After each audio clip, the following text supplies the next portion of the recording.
Hey guys, welcome back to the Red Bed. Today I've lined up 2 hours of real-life Reddit stories, perfect for relaxing, dozing off, or just having something to play in the background.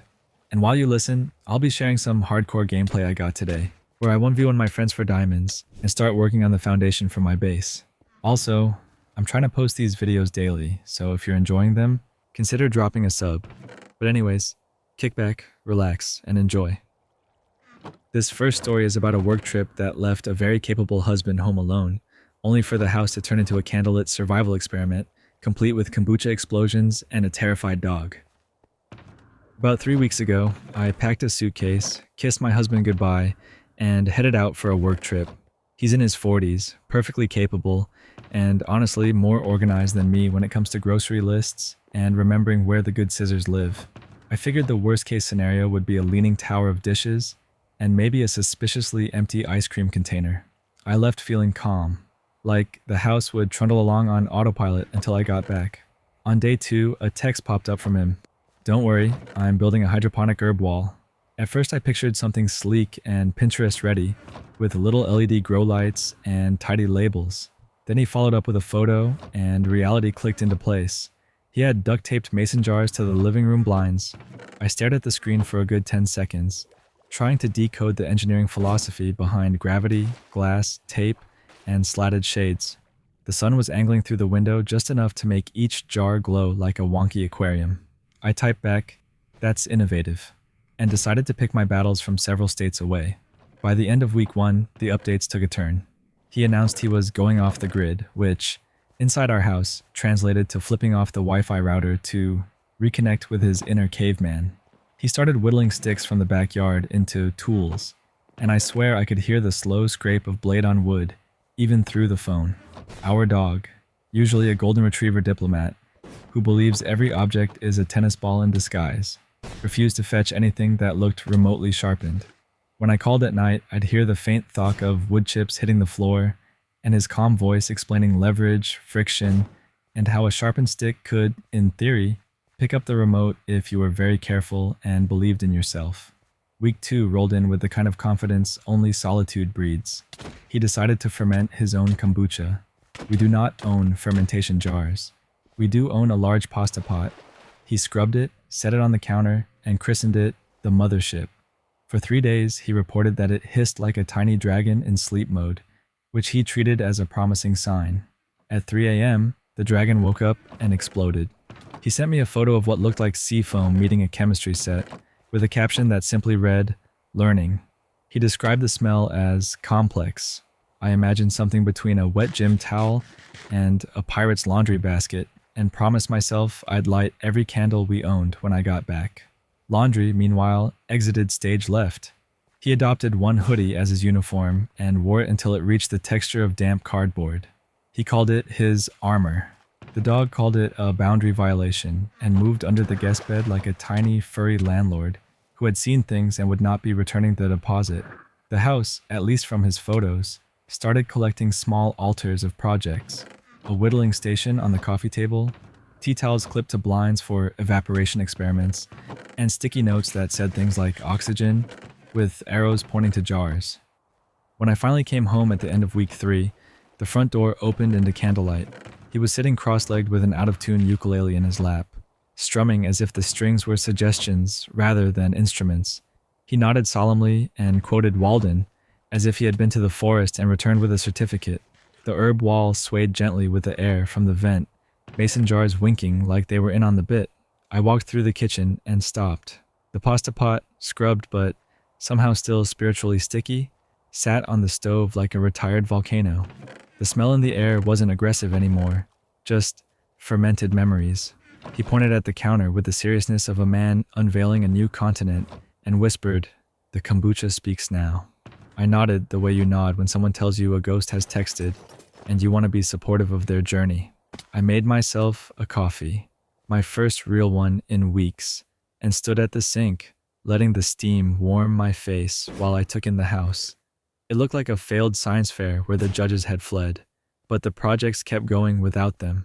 The dog crept out from the guest room, saw the hoodie, and reversed like a cartoon, toenails clicking on the hardwood. I took a slow lap, moving jars off blinds, rescuing a tea towel that had joined a different religion, and finding my way back to him. He was cheerful, proud, and a little feral in the eyes. And here's the thing, I couldn't help but laugh, quietly at first and then in those soft little bursts you can't turn off. It was ridiculous. It was messy. It was also, in a weird way, kind of sweet.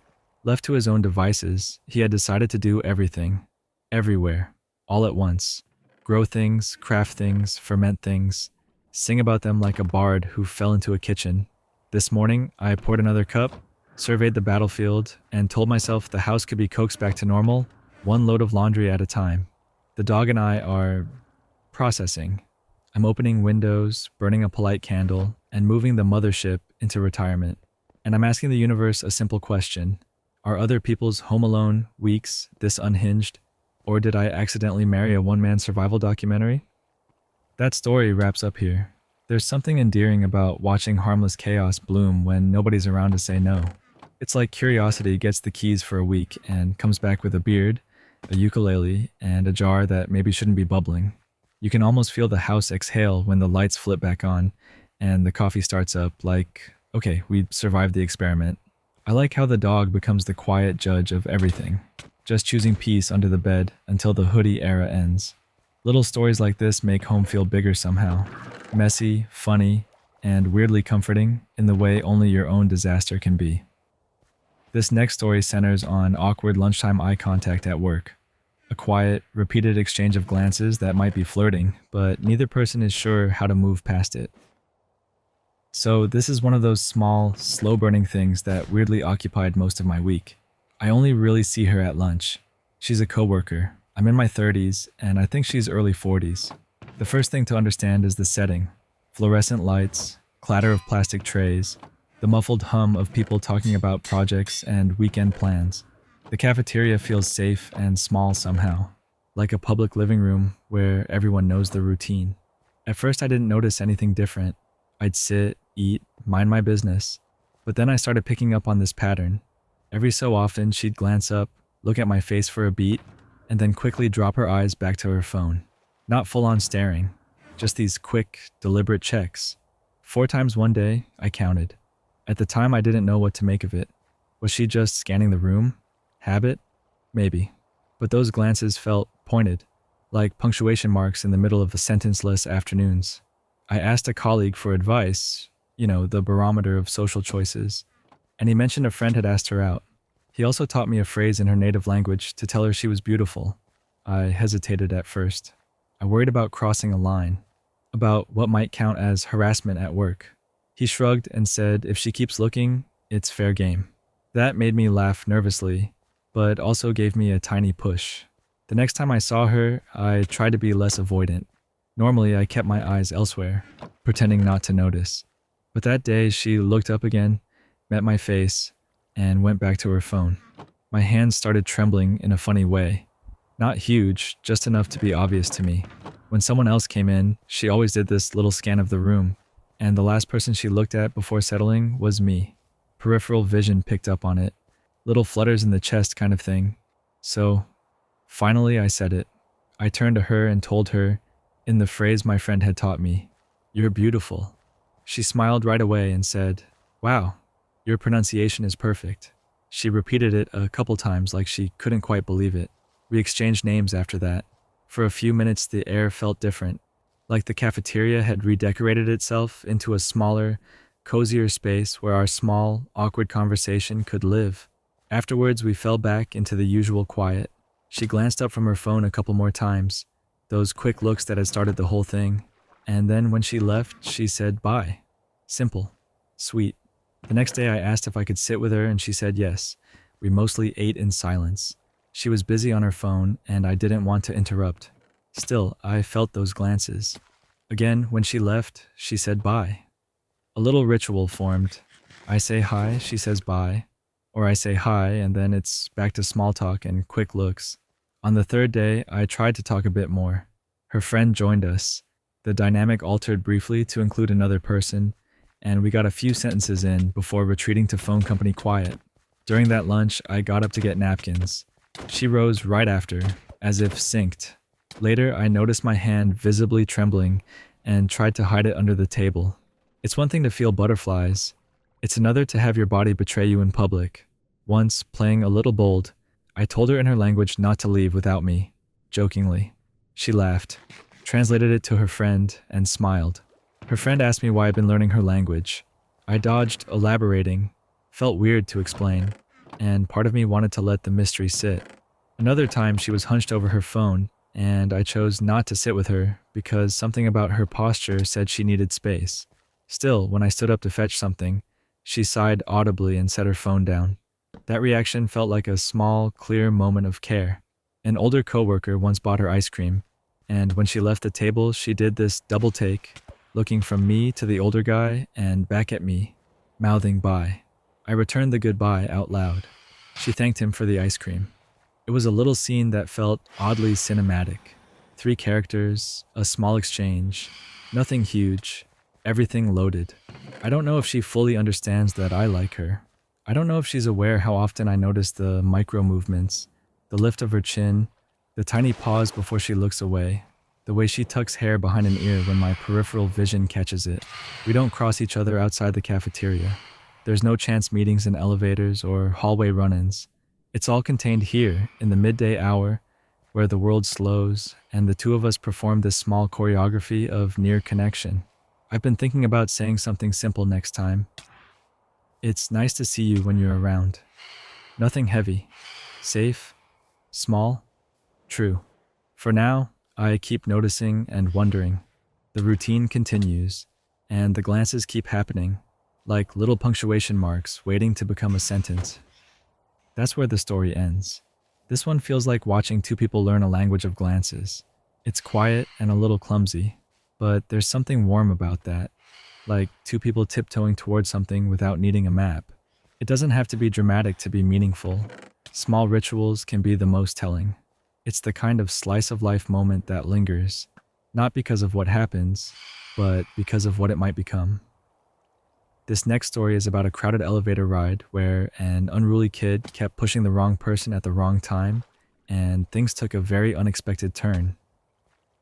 So this isn't my personal story, but it's one I've heard from a friend of mine. For the sake of telling it, let's just call him Dan. He's a tall guy, the kind of tall where kids barely reach his waist when they're standing next to him. That detail ends up being more important than you'd think. Now, picture this. Dan had gone out the night before, eating a questionable amount of Chipotle, mixing it with tequila, and generally making choices his stomach was not happy about the next morning. By the time he made it to the mall the following day, he knew his stomach was not his friend. It was loud, it was gassy, and he was basically clenching for dear life. His only goal at that point was simple: get in, get through the mall, and find the bathroom as fast as possible. Unfortunately, his plan hit a roadblock in the form of an elevator. He stepped in, and almost immediately, a mom with her little kid squeezed in behind him.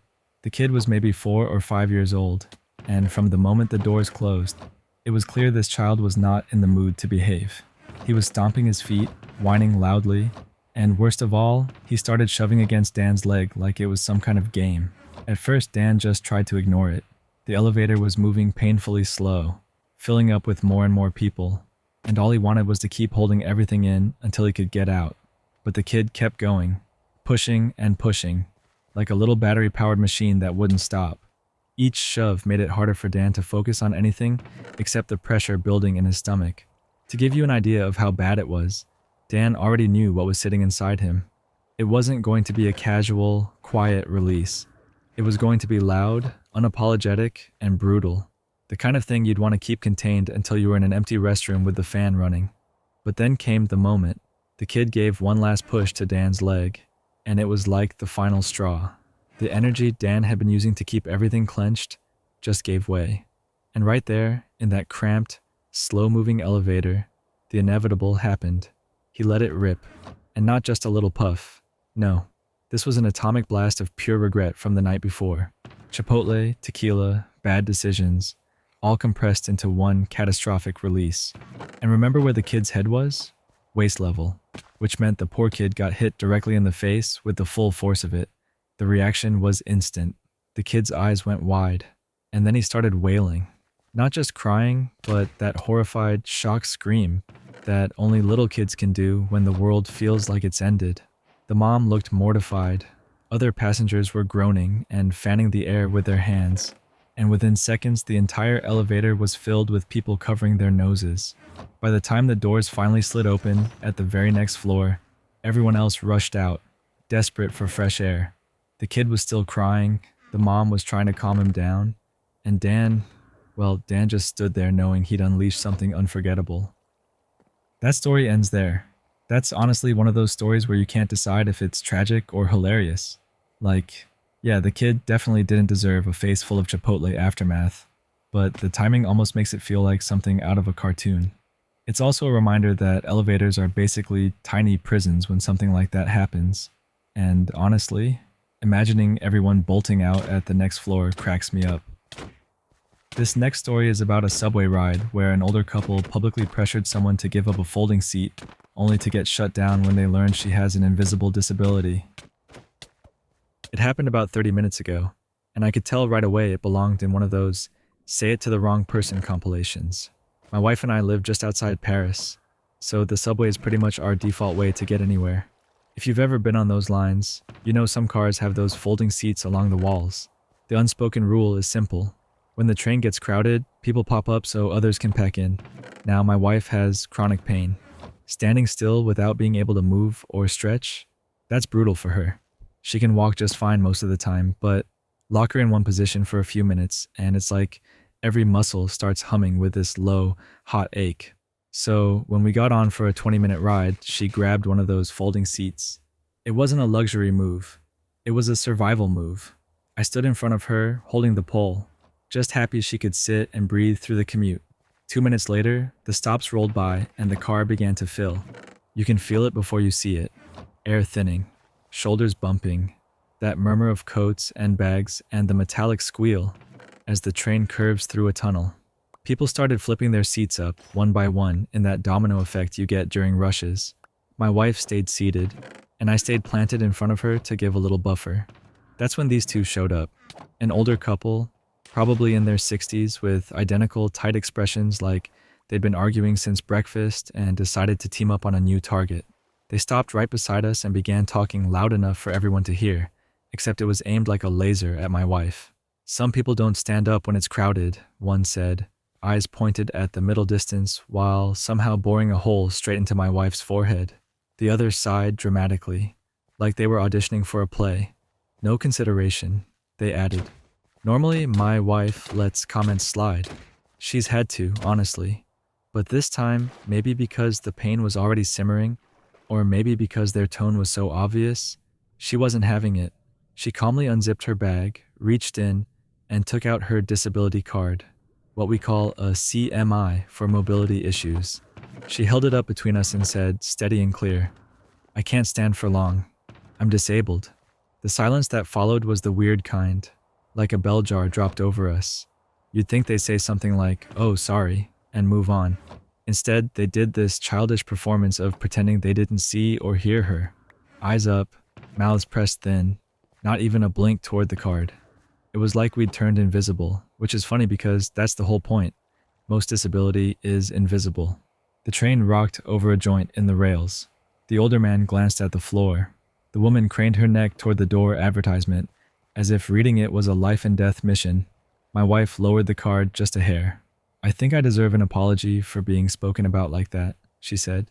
Not a yell, not even loud, just firm, grounded, and too reasonable to ignore.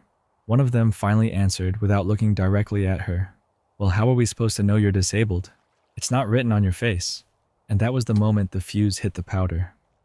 My wife sat up a little straighter, and that calm she uses when she's done being minimized came out. "Most disabilities aren't visible," she said. "About 80%, actually. That's why I carry this card.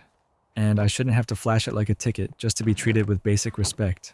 Her voice carried just enough to be heard by the people around us, and heads turned.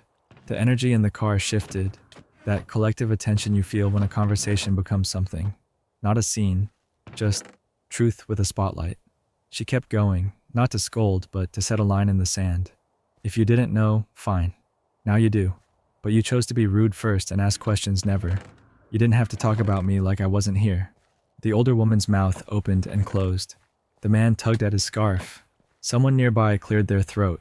Another rider, a young guy with earbuds, angled himself to give my wife a little more space. I could see people absorbing it. The simple math that courtesy doesn't require proof. The couple tried one more dodge, that half-turn shuffle people do when they want to act busy. They edged back into the cluster near the door, trying to blend into jackets and backpacks. My wife didn't follow. She didn't need to. She'd said what mattered. I put a hand on the pole and steadied myself as the train clattered through another curve. After that, the ride softened. The crowd settled into that familiar sway, and the tiny conversations stitched themselves back together. My wife tucked her CMI card away and breathed out, slow. She was still in pain. That doesn't switch off. But she had that look like the worst part wasn't the ache anymore. It was the dignity piece, returned to its rightful owner. A few stops later, the couple slipped off the train without meeting our eyes. Nobody said a word to them. No glares, no applause, just the quiet consequence of their own behavior, hanging like a coat they suddenly didn't want to carry. When our station came up, we stood together. I told her I was proud of her because I was, and because sometimes naming the good parts matters as much as calling out the bad. We stepped onto the platform and the doors slid shut behind us. The whole thing probably took less than 10 minutes, but it felt like a tiny recalibration, just enough to remind the world that you don't need visible proof to deserve a seat or respect or both. That story wraps up here. Gotta say, that was a clean shutdown without getting mean about it. It's cool seeing a crowd quietly clock what's right without turning it into a pile-on. Sometimes the best part is how simple the boundary is. Don't make someone prove they deserve basic respect. Anyway, that's the kind of moment that sticks with you for the rest of the commute. Alright, on to the next one. This next story is about a contractor who quit on the spot after their manager made a smug comment about how easily contractors can be fired. For a stretch of time, I worked under an engineering contract. The contract itself was one of those open-ended types you see a lot in that field. The paperwork would say something vague, like, "This contract is expected to run for 12 months." But it always came with the fine print that it was completely at will and could end earlier or go longer depending on the employer. If you've ever been in contracting, you know that's just the game. Still, in practice, most companies stick close to those loose timelines, and good contractors usually get extended. The team I was on had about 10 of us contractors, and we were all managed by a single full-time employee. One day, out of nowhere, 3 of the contractors were told they were done. Just like that. And here's the kicker. Management had me deliver the news. Me, a contractor myself, with no authority to do any firing, suddenly being asked to tell my own coworkers their time was up. To make it even colder, they didn't tell them until 4 in the afternoon that day. Imagine working all day, only to be told at the end that it's your last one. After that, another contractor and I went to our sponsor and asked, "Why didn't we give them any notice? Why spring it on them like that?" He just grinned and said, almost cheerfully, "That's why we hire contractors, so we can cut them loose at a moment's notice whenever we want to." I remember standing there thinking, wow, did he really just say that out loud to 2 of the contractors? The way he said it made it crystal clear that we'd eventually get the same treatment. No warning. No chance to wrap things up. Just, goodbye. It left a bad taste in everyone's mouth. Now, one of the guys I worked closely with was sharp. Very sharp. He had that mix of skill and calm confidence that made him stand out. After hearing that little speech from the sponsor, he decided not to wait around to be blindsided. Quietly, he started interviewing. He didn't make a big deal about it or brag. He just kept showing up every day, doing his work, while setting himself up for something better. A few weeks later, he landed another job. He told me about it, but nobody else knew. He didn't even hint at it. Meanwhile, he was neck deep in a project that only he fully understood. He was basically the one guy keeping the gears turning on this complex piece of work. Then came his last day. At exactly 5 in the afternoon, he stood up from his desk. He unplugged his laptop, his mouse, and even the docking station. He walked straight over to the sponsor's desk, set everything down, and said in this bright, casual tone, "Hey, thanks for everything. This is my last day." The sponsor looked up, surprised. "Wait, you're leaving?" "Yes, thanks," my coworker said, just as cheerful as the sponsor had been when talking about firing contractors. Then he turned and walked out. No fanfare. No slow goodbye. Just gone. At the same moment, he hit send on a short, official, "Today is my last day" email. And that was that. The funny part is he left right in the middle of that project, and nobody else knew what he'd been doing. His work was half finished, and it took the rest of us about a month to sort through it all and get the project back on track. Looking back, it's hard not to laugh at how perfectly his exit mirrored the very thing the sponsor had bragged about. If that manager hadn't been so smug about contractors being disposable, this guy would have gladly given a normal 2-week notice. He would have helped with the handoff, explained everything, and left on smooth terms. But instead, the sponsor got exactly what he celebrated. 0 notice, 0 handoff, and a mess to clean up. That story ends there. There's something kind of funny about how quick comments like that can flip back around. The manager probably thought he was being clever, but in the end, he set himself up for the exact same treatment. You can almost imagine the look on his face at 5 o'clock when he realized how much work just walked out the door. It's not about revenge so much as it is that small moment of balance where someone who felt untouchable suddenly isn't. And honestly, little moments like that stick in your memory way longer than you'd expect. This next story is about a dinner with a friend that turned into a scene when the bill came, leaving one person questioning if they even want to keep the friendship. So this whole thing reminded me exactly why I don't like going out with certain people. Honestly, it's the kind of experience that makes me wonder why I even bother with friendships sometimes, because it always feels like drama waiting to happen. I had plans with a friend to try this prix-fixe dinner. For anyone who hasn't been to one, it's basically a set meal where you pay one price for everything. I kept it simple. I went for the basic meal, which was $45 flat. That covered the entire thing, no upgrades, no extras. My friend, though, went in a totally different direction. She ordered around $40 worth of drinks on top of her meal, and then she even added a $10 upgrade to her entree. So her meal ended up being way more expensive than mine. By the time the bill landed on the table, it was $181 before fees and taxes. She picked it up and immediately acted shocked, like she had no idea it was going to be that much. Then, without missing a beat, she suggested we just split the taxes and service charge right down the middle. I looked at her like, no way. That made 0 sense. The service charge was clearly based on how much each person ordered, and I'd only spent $45 total. So I broke it down, doing the math right there at the table. I told her it should just be 20% of my 45. It was basic, fair math. But instead of agreeing, she started whining, saying, "Oh my gosh, that's not fair. Like, how does that even make sense? She's the one who ordered all the upgrades and multiple drinks. Why would I pay for her choices on top of my own meal?" She didn't just quietly disagree either. She threw an actual tantrum at the table. It was embarrassing. I could feel the tension rising, and even the waitstaff seemed uncomfortable, glancing over like they weren't sure how to step in. And here's the thing. She recently quit her job, while I'm juggling full-time work and school. I'm budgeting every dollar I spend. Meanwhile, she wants to act like she's living this carefree lifestyle and then expects me to help cover her tab. In the end, I held firm. I paid for my portion, and I agreed to split the fees. But I told her she'd need to handle the tips since I was already covering more than I should have. Even after paying, I walked away feeling like I'd been too generous. The whole thing just left me annoyed. It wasn't only about the money either. It's the pattern. Lately, hanging out with her feels exhausting, almost like we're dating. She's even expressed attraction to me before, which I'm not interested in. And then she gets clingy about communication, texting me things like, "Your communication is so bad," if she doesn't hear from me for a while. I'm sorry, but I'm busy. Between working full-time and going to school, the last thing I want is someone guilting me for not being constantly available. We were supposed to go out again next week, but honestly, I think I'm done.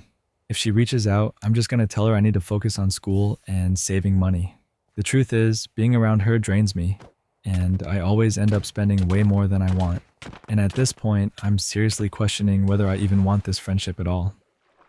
That's the end of this story. There's something about money fights with friends that hits different. It's not just about the bill, it's about how people show their true colors when things get uncomfortable. You can almost picture the room going quiet when the tantrum started, with everyone else wishing they could disappear. Sometimes it's those small, awkward moments that leave the biggest impression and make you rethink who you let into your circle. This next story centers on a husband who set a boundary about his wife meeting a male colleague alone, then got publicly mocked by that colleague while his wife stayed silent. I'll be the first to admit I came here because I needed to get out of my own head. When you're in a loop, it's easy to convince yourself you're totally right or totally wrong, and neither is helpful. My wife and I have been together for 23 years, and we have 5 kids together. I've always been the sole provider, and I've never had a problem with that. Our money is joint, I don't police her spending, and I've supported every new thing she's wanted to try. That's the foundation we've built. Family first, and we lift each other up. Our kids are swimmers, so a lot of our life happens poolside. A while back, the club was struggling. The old head coach left, morale was low, and schedules were messy. My wife stepped up as team manager. She's good at organizing, good at people, and the place needed her. When the new head coach arrived, he came in with all this energy about rebuilding the program. She worked closely with him because of her role, and after a while, she even started volunteering as an assistant coach a few nights a week. At first, I supported it. Honestly, I was proud of her. It gave her something outside of home and kids, a lane that was hers. The flip side, though, was how it shifted our routine. I picked up more childcare, shuffled work hours, and sometimes lost overtime. I told myself, this is what partnership looks like. We adjust. And for a while, that's exactly what we did. Then the role grew. She took on a full-time assistant coaching position, 5 days a week, plus planning and admin at home. I wanted to be all in with her on it, and for the most part I was. But I won't sugarcoat it. I struggle with insecurity sometimes. I know that's my stuff. Because of that, I set one clear boundary for my own sanity. No one-on-one social meetups with the male head coach outside of work. Email, calls, planning at the pool, meetings with others around, fine. Just not the coffee dates that blur into something that looks more personal than professional. Once the kids were back in school, she met him anyway. They picked a Costa halfway between their houses and sat there for about 3 hours. When she told me, I said I wasn't comfortable with it. I tried to deliver that calmly. She said she understood. She agreed not to do it again and told him the same. I figured we'd put a pin in it there and move forward. Then, this week, I was at the pool picking up our younger kids. I can still picture the glare on the water, the echo of whistles, the rubbery smell of wet kickboards stacked by the lane lines. That's when the head coach walked over and pulled me aside. Not into an office, not into a quiet corner. Right there, near enough for swimmers, including my kids, to see and hear us. He looked me straight in the eye and said I must have a mental illness. He actually used the word schizophrenia for feeling uncomfortable about my wife spending time with him. He claimed he had no interest in her, and then, in this sarcastic little flourish, said maybe he should meet her in a locked private room at the pool instead. It was this weird blend of mockery and smugness that made my skin crawl. My wife was standing there. She didn't say anything. No, hey, not cool, no, let's take this offline. Just silence. I felt heat rising in my face. Anger, embarrassment, and underneath everything else, hurt. Afterward, when we were away from the pool, I told her I felt disrespected, not only by him, but by the way she didn't have my back in that moment. She apologized, sort of, but it felt half-hearted. I told her I also expected an apology from him. If you talk to me like that in front of my kids and their teammates, and you take a cheap shot about mental health, you should own it and apologize. The next day, she told him the poolside conversation wasn't appropriate. He refused to apologize. He said that if I pushed the issue, he'd come out fighting, which to me sounded like a threat to escalate things at the club. Then he tossed in a comment about my daughter not feeling comfortable talking to me. That one landed like a gut punch. Bringing my kid into it felt out of bounds. Way out of bounds. I told my wife I'd drop it. I didn't want to risk her job, and I definitely didn't want fallout touching our kids on deck. She had already said that if I made her choose, she would choose the job. That stung, but I could see how backed into a corner she felt, and I didn't want to make the corner tighter. So I pulled back. Here's where I try to be honest with myself. I do trust my wife not to have a physical affair. I do worry about emotional lines getting fuzzy, especially when work relationships start leaning into hours of one-on-one time that aren't strictly necessary. I also know my wording sometimes comes off controlling. That's not what I want. I've supported every venture she's had. When she wanted to decorate cakes, I helped because I'm the more artistic one. When she needed designs for embroidery or patterns for the Cricut and laser work, I pitched in. That's what I mean when I say I show up. But I want to protect our marriage too, and I'm not ashamed of that. I'd like to be able to say, hey, this makes me uneasy, and not be ridiculed at the pool. I'd like my wife to be able to say, hey, knock it off, in the moment, not just later in a text or a hallway chat. I'd like the head coach to respect that I'm a person who loves his wife and shows up for his kids, not a punchline he can throw shade at in public. Maybe the cleanest way forward is boundaries that are actually mutual and professional. Meetings during work, in visible spaces, with another staff member present when it makes sense, clear schedules, and no more 3-hour cafe hangouts that feel like something else. Maybe I also need to sit with my own anxiety and get help where I can, so I'm not white-knuckling my way through this. For now, I'm trying to keep the water calm. I'm here because I needed to say all of that out loud, to people who aren't standing beside lane 3 with whistles and stopwatches, judging the split times of our family. I love my wife. I love our kids. I want her to succeed. I also want to feel like my concerns count for something, and that the people around us understand you don't fix a problem by humiliating someone who names it. That's where the story ends. There's a specific kind of sting when someone brushes off a boundary in public, and it hangs in the air long after the moment passes. It's not about jealousy or scoring points. It's about wanting the people closest to you to show you a little cover when the room turns on you. You can picture that pool noise fading for a second while the comment lands, and then everything starts up again like nothing happened, except you're standing there with that echo in your chest. It's strange how a quick jab from a stranger can slide off, but the silence from your own corner sticks harder. I think that's why this one lingers, not because of a grand scandal, but because respect is quiet until it's missing. This next story is about a cleaner who'd had enough of a wealthy couple's arrogance and found a very messy way to get the last word. Back when I was cleaning houses for a living, I had a regular set of clients who were the definition of spoiled and arrogant. To give you an idea, they owned a factory and treated everyone beneath them like tools instead of people. The day before I went to clean, I caught up with a friend of mine who had been working there as a supervisor for almost 15 years. He was one of their first employees, stuck it out through thick and thin, and gave them everything he had. But here's the kicker. He was a minority, and they paid him the bare minimum they thought they could get away with. After all those years of loyalty, they let him go with almost no notice. And to add insult to injury, they tried to frame it as a firing instead of a layoff, just so they wouldn't have to pay unemployment. Hearing that had me fuming. I knew how much effort and loyalty he poured into that place, and it was sickening to see how little it mattered to them. The next morning I showed up to clean their house. They weren't home, but their live-in au pair was there. For anyone who doesn't know, an au pair is like a live-in nanny. She did everything from cooking to errands to driving the kids around. She was the one keeping the whole family machine running day to day. When I walked in, she was crying. I asked what was wrong, and she just unloaded. She told me these people didn't care about her at all. She gave her best to those kids, poured her heart into looking after them, and in return, all she got was coldness and dismissal. The last straw, she said, was something petty, like not being allowed to visit her mom on her birthday. It was one of those feudal lord kind of insults, like they owned her time and didn't see her as a human being. I looked at her and said, "You should quit," and to my surprise, she did.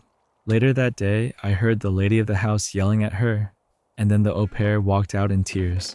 I couldn't blame her one bit. Not long after, the lady came back and mentioned casually, almost like it was nothing, that one of the bathrooms was off limits. Apparently, the toilet was clogged and on the verge of overflowing. The plumber couldn't come for another day or two, so I was told flat out not to touch it. I went about cleaning the rest of the house as usual, biting my tongue, trying to finish up and get out. I cleaned every room spotless, waited until I was handed my cash, and then I made a decision. With my paycheck in my pocket and my patience at its limit, I walked into that forbidden bathroom, sat myself down, and did exactly what she told me not to do. I flushed. The toilet didn't just clog. It overflowed instantly, water and everything else pouring all over the floor. The sight was grotesque, but I can't lie. It was also glorious. Watching that mess spread across the tiles felt like a perfect metaphor for the way they treated everyone around them, finally catching up. She realized what I'd done and came running after me, furious. She was yelling at me, demanding I come back inside to clean it up. I was already at my car, keys in hand, and I turned around and said, calm as can be, I'm done. This is not my problem. Clean it yourself. Then I drove off, leaving her standing there mid-meltdown. When I got home, my roommates were already laughing. She had been calling nonstop, screaming at them, trying to get me to come back. At the same time, she was also telling them I should never show my face there again. She couldn't decide if she wanted me punished or forgiven, just that she wasn't getting her way and couldn't handle it. Once I told my roommates the whole story, about my friend who got laid off, about the au pair who quit, about the years of mistreatment, they were fully on my side. Some of them had even worked for that couple before, so they knew exactly how toxic they were. When she called again, a couple of my roommates picked up just to tease her. We all ended up laughing about it together. At the end of the day, all I can say is this: be kind to the people who stay loyal to you, even the ones who never cause you any trouble. Because if you don't, someone else might decide to show you exactly how much of a mess you've made. That's where this story finishes. Kind of wild how the smallest act can flip the balance in situations like this. You can almost feel the tension of years of mistreatment boiling over into one final, messy moment. What sticks with me is how everyone else around that couple, friends, employees, even roommates, was ready to laugh once the truth came out. It's a reminder of how quickly arrogance can turn into isolation when people finally stop putting up with it. This next story is about a tenant who pays for a designated parking spot only to have their landlord keep parking a giant SUV in it and shrug off every complaint. I'm renting an apartment with a lease that spells things out in bold, black and white, including one very specific line item. I pay an extra $150 a month for a designated parking space. It's not a first-come, first-served situation. It's mine. The space is listed by number, mapped on a little diagram, and referenced again in the addendum. When I signed, I remember thinking, great, no more circling the block at midnight or parallel parking gymnastics after a long shift. I budgeted for that spot because it was supposed to make my life easier. At first it did. For the first few weeks, I'd pull in, click the fob, and drift right into my space like it was the one predictable thing in my day. Then I started coming home to a surprise. My landlord's SUV would be sitting there like it had its own lease. Big and confident, nose right up to the curb. The first time, I figured it was a mix-up or a quick stop. I parked on the street and carried my bag inside. Annoyed, but not ready to make it a whole thing. Then it happened again, and again. About 3 nights a week turned into the new pattern. Me arriving, seeing his vehicle tucked into the spot I'm literally paying for, and feeling that slow burn under my ribs. One rainy night, I pulled up with a trunk full of groceries and a stack of packages I'd been waiting on. I sat there staring at his car, wipers squeaking, and realized I had 2 choices. Circle the block for who knows how long, or park 3 streets over and haul everything in the rain. I chose the haul. By the time I got inside, I was soaked through, elbow deep in paper bags that were starting to give up, with the tops of my socks squishing in my shoes. I tried addressing it like an adult. The first time I knocked on his door, he did the sheepish smile, the oh my bad, and went downstairs to move it. I wanted to believe that would be the end of it, but the next week, there it was again. That time he gave me the just unloading something line. Another time it was I'll be out in a minute, which stretched to 20. Slowly, the tone shifted. The excuses got breezier, like I was being uptight for asking for what I pay for.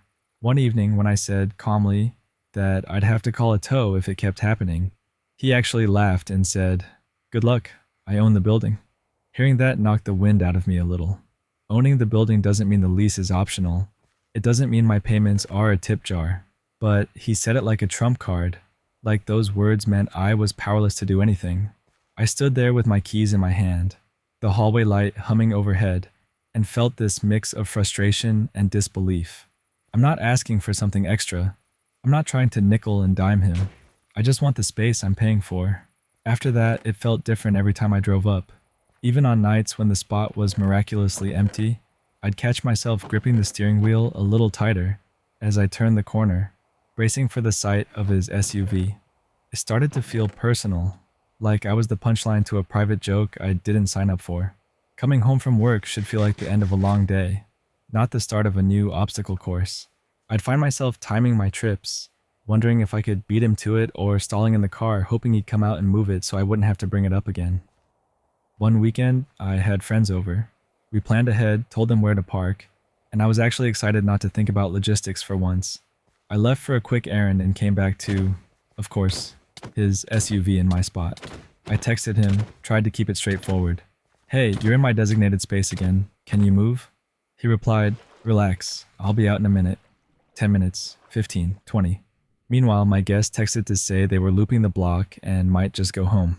I stood at the window watching the drizzle pock the sidewalk, feeling ridiculous for caring this much, and even more ridiculous for paying for something I couldn't use. That was the night I told him, face to face, that I'd call a tow next time. I said it plain. He smirked and tossed back the building owner line again. I walked away before I said something I'd regret.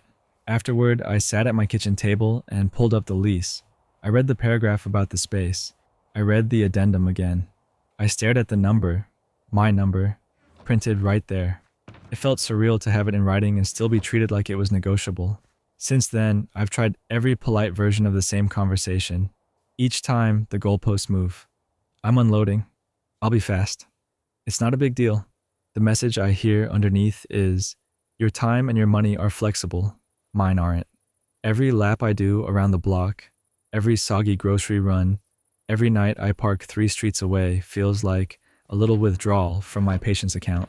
And I'm hitting the minimum balance. The part that sticks with me is how casual it is for him. It's my lease, my budget, my evenings, and my stress. For him, it's a shrug. When someone says it's not a big deal, what they usually mean is it's not a big deal to me. I keep thinking about that one line. Good luck, I own the building, and how it lands like permission to ignore everything in writing. I'm not trying to be dramatic. I'm trying to be reasonable, to follow the rules I signed up for. So I'm at this point where I'm weighing what next looks like. Do I actually call a tow the next time I roll up and see his SUV camped in my space? Do I put everything in an email so there's a record with dates and times and let the paper trail speak for itself? Do I escalate and get formal because the friendly approach clearly isn't working? I keep imagining pulling in at the end of a long day, parking where I'm supposed to, and walking inside without feeling like the punchline. That's all I wanted when I paid for the space in the first place. Right now, I'm sitting here looking at my keyring and the lease I've practically memorized. I feel steamed, not because of one night or one excuse, but because it adds up, lap after lap, promise after promise. Paying for something and then being told it doesn't matter is a special kind of frustrating. It doesn't feel like an annoyance anymore. It feels like being shortchanged every single time I come home and watch someone else sit in what I paid for. That story ends there. Funny thing is, this isn't really about a parking space. It's about that small daily respect you expect when you've held up your side of the deal. You can almost hear the click of a turn signal and feel that little spike of dread as you round the corner, hoping your own spot isn't taken again. What sticks with me is how fast "not a big deal" turns into a ritual that eats your patience one evening at a time. I like the image of the lease on the table, underlined and obvious, while the lived reality keeps dodging it.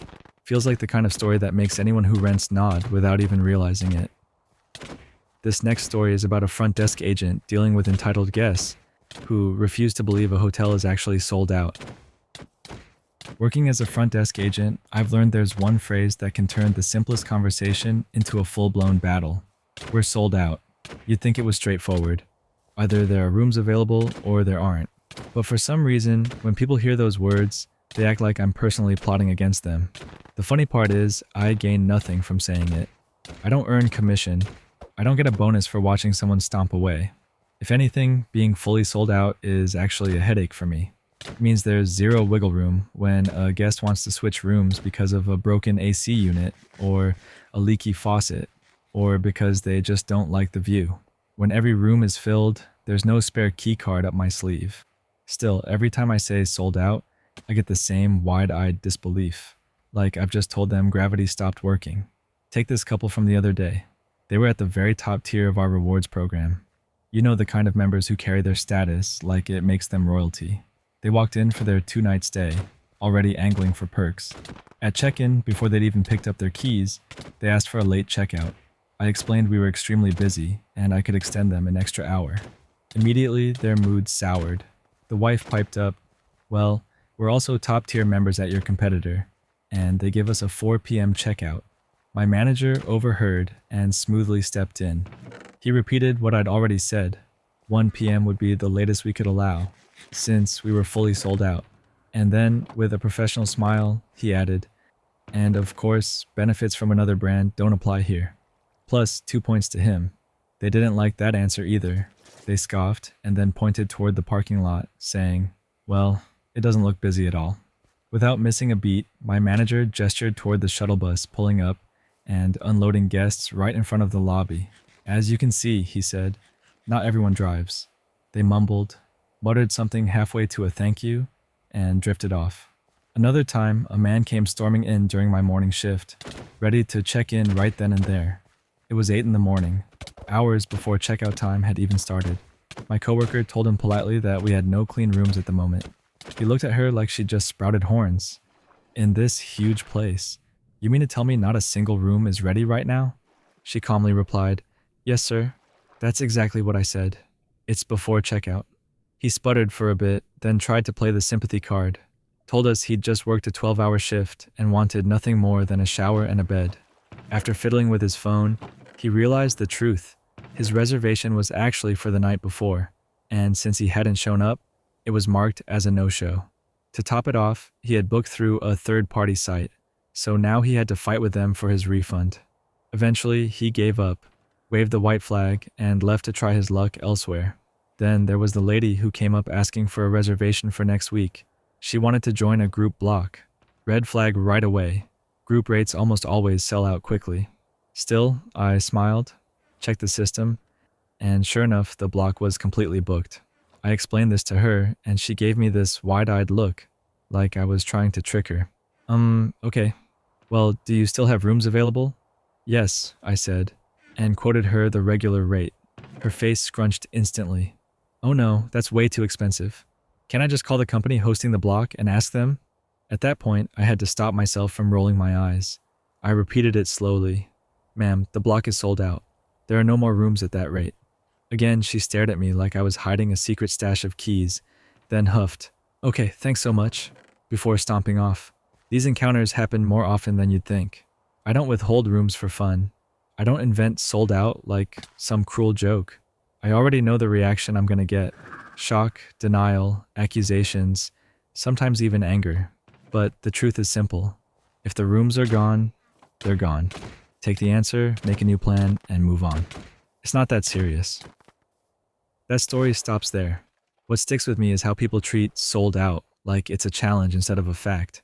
You can almost picture the back and forth, with the guests searching for some magic loophole that just isn't there. It's funny how the simplest boundaries, like a room count, become arguments when someone doesn't like the answer. Honestly, the calm responses from the staff end up being the best part of the story. This next story is about a simple compliment at a drive-thru that turned into an emotional exchange neither person expected.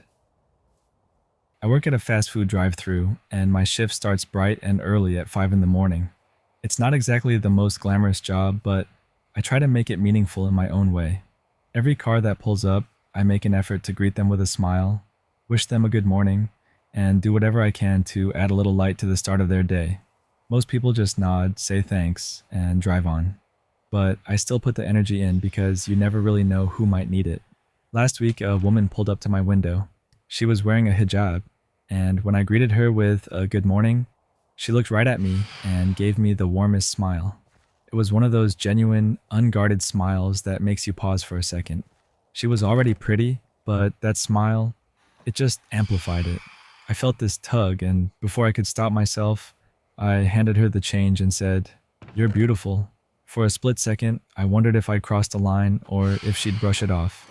Instead, she thanked me softly, and I wished her a wonderful day. She drove off, and I went back to my routine. Honestly, I thought that was the end of it. The very next morning, though, she came back. Same car, same smile. But this time, when she pulled up to the window, she leaned in a little and told me something I'll never forget. She said that when I told her she was beautiful the day before, it meant more to her than I could have realized. She explained that no one had ever complimented her while she was wearing her hijab. She told me that when I said those words, she felt truly seen. She went on to explain that she had left her home country 5 years ago to live in America, and in all that time, no one here had said something like that to her. She said I had given her a moment of recognition she hadn't felt in years, and it touched her heart. Hearing her say all that hit me hard. I could feel tears welling up, and I didn't try to stop them. I told her, through my tears, "You're welcome.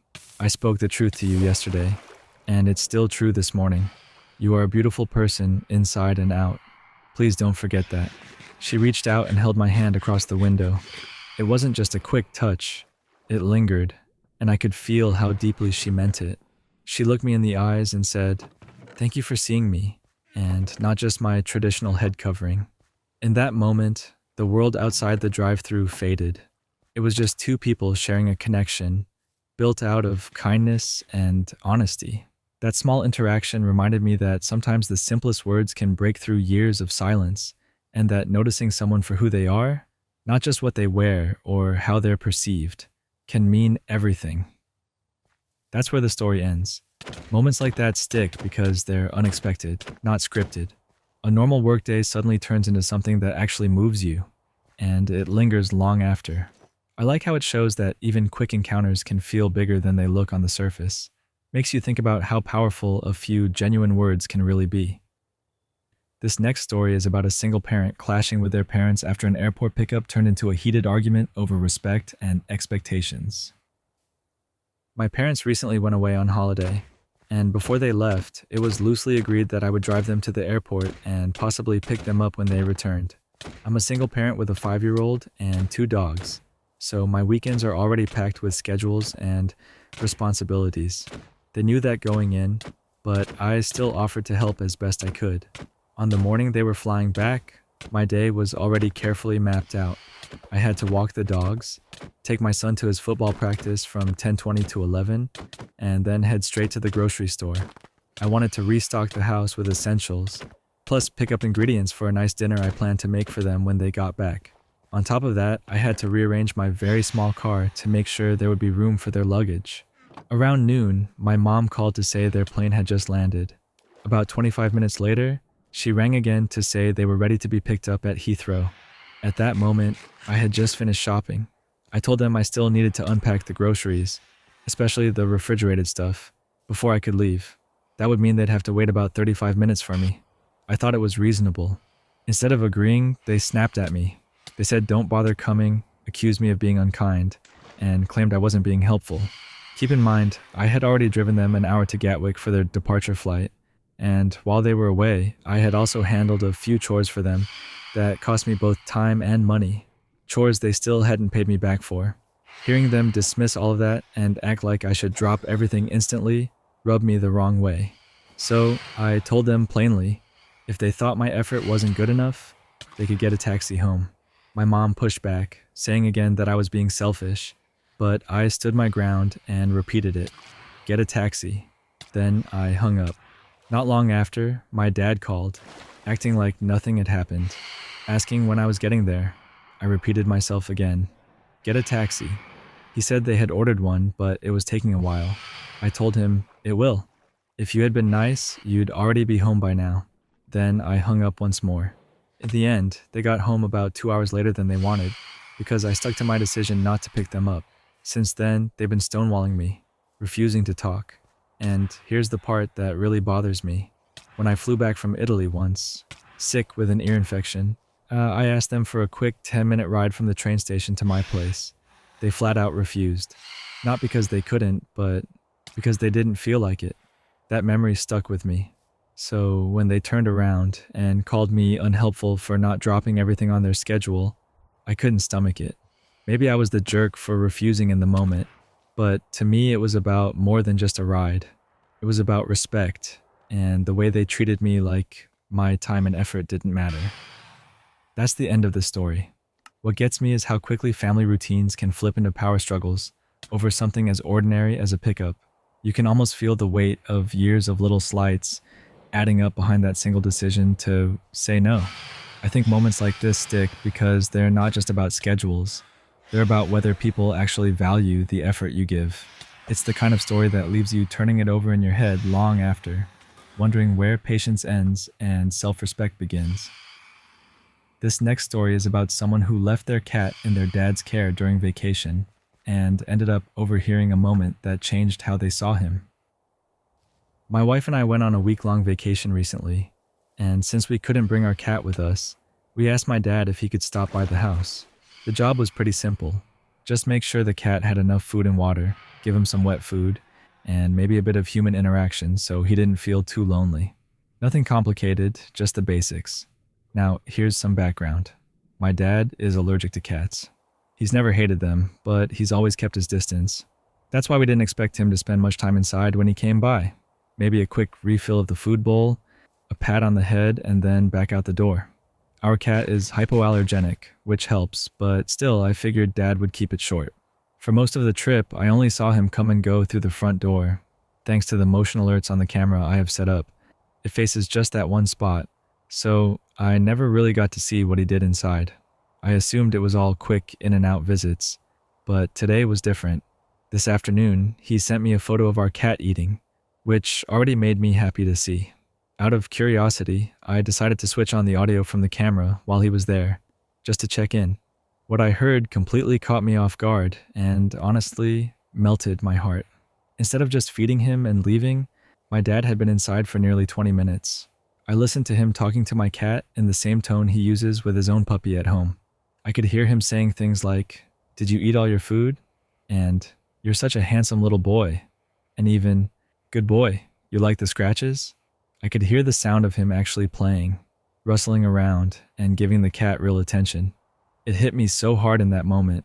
Here was my dad, the man who always kept his distance from cats because of allergies, crouched down and chatting away like this cat was his buddy. He didn't have to stay that long. He didn't have to give him scratches or talk to him like he mattered, but he did. I felt my eyes start to water, and honestly, I almost cried right there just listening. It was so unexpectedly sweet. My dad doesn't even know I was tuned in on the camera. All I did was send him a text later, thanking him so much. Just something simple. But behind it was this big swell of love and appreciation. It wasn't just about him feeding the cat. It was about the fact that he took the time, went beyond what was asked, and showed a kind of warmth I'll never forget. It made me see him in a whole new light, as not just my dad, but as the kind of man who naturally gives love where it's needed, even when it's inconvenient. And it left me thinking, when my wife and I have kids one day, I hope I can be the kind of dad he is, because I honestly can't imagine a better role model. That's where the story ends. What I like about this one is how quiet it is. Nothing dramatic, just a soft moment that sticks. You can almost picture the dad crouched down, talking in that goofy voice people use with pets, not realizing anyone would ever hear it. It's one of those little glimpses that shows who someone really is, and sometimes it's those small, private gestures that end up meaning the most. This next story is about someone who feels pushed aside in their own family after their dad brought another family into the picture and gave them roles in the business, creating non-stop drama and tension. My dad runs a seasonal family business. It's one of those fall festival setups with pumpkins, attractions, and all the things that make people come back year after year. It's been a big part of our family for as long as I can remember. A few years back, though, everything shifted when my dad became close with another couple, who I'll call Mike and Sarah. At first it seemed like just a casual friendship, but before long, my dad actually built a big house on our property and rented it out to them. The weird part is how they acted like it wasn't just a rental, but something they owned outright. They flaunted it all over social media, posting like they were the ones running the show. Every time I came back home, there they were, right in the middle of everything, as if they had been part of our family all along. It started to feel less like my home and more like some sort of compound. What made it even stranger was how deeply they inserted themselves into our lives. They weren't connected to the business at first, but my dad ended up giving them roles anyway. Sarah and her kids started living off the setup, working at the seasonal business, but not really doing much beyond having more kids and hanging around. Their daughter Claire is where it gets personal. She dated my brother for a while, and to put it bluntly, She treated him terribly. She cheated on him more than once, and it was clear she was only interested in the idea of marrying someone successful so she could stay home and do nothing. I know this because she actually said that out loud once. My brother finally broke things off after the cheating got too obvious, and not long after, she had a baby with another man. You'd think that would be the end of it, but my dad, who swore up and down that her new partner would never be part of the business, turned around and built the guy a trailer on the property. Now he's in charge of so-called overnight security. So, somehow, Claire and her new little family are still planted right there in the middle of everything. What really stings for me is how she's been given space to shine where I haven't. I've been an artist for as long as I can remember. I even went to school for it. Art has been my passion since I was a kid. Claire, on the other hand, dabbles in drawing while mainly trying to make money on TikTok with videos that have nothing to do with actual art. And yet her work is plastered all over the business, while mine gets completely ignored. It doesn't stop there. She's copied my artwork multiple times, posting it on her social media as if it was hers. She even went so far as to walk into my brother's business, where I had painted a mural and told one of his employees to pass along that my work looked like it was done by a preschooler. After that, she was technically fired, but then she was secretly rehired because no one wanted me to find out. When I did hear about it, it just made the whole thing feel even more toxic. All of this tension makes it almost impossible to be around. My brother doesn't like being there because of her. His new girlfriend wants to work at the business, but feels too nervous about getting caught in the drama. And me? I've never once been asked to be part of the business in any meaningful way, even though it's literally my family's business. When I try to step back to protect myself, my dad flips it around and says I'm the one excluding myself. He makes little threats and accuses me of being the problem, while at the same time keeping me on the outside. I've been shut out of family events and gatherings, all while this other family is treated like the new favorite children. Other relatives who work at the business have admitted they feel the same way I do, that it's bizarre how these people have been absorbed into every corner of our lives. But my family is the kind to sweep everything under the rug. They don't want to confront it, so I'm left feeling like the only one calling out what's happening.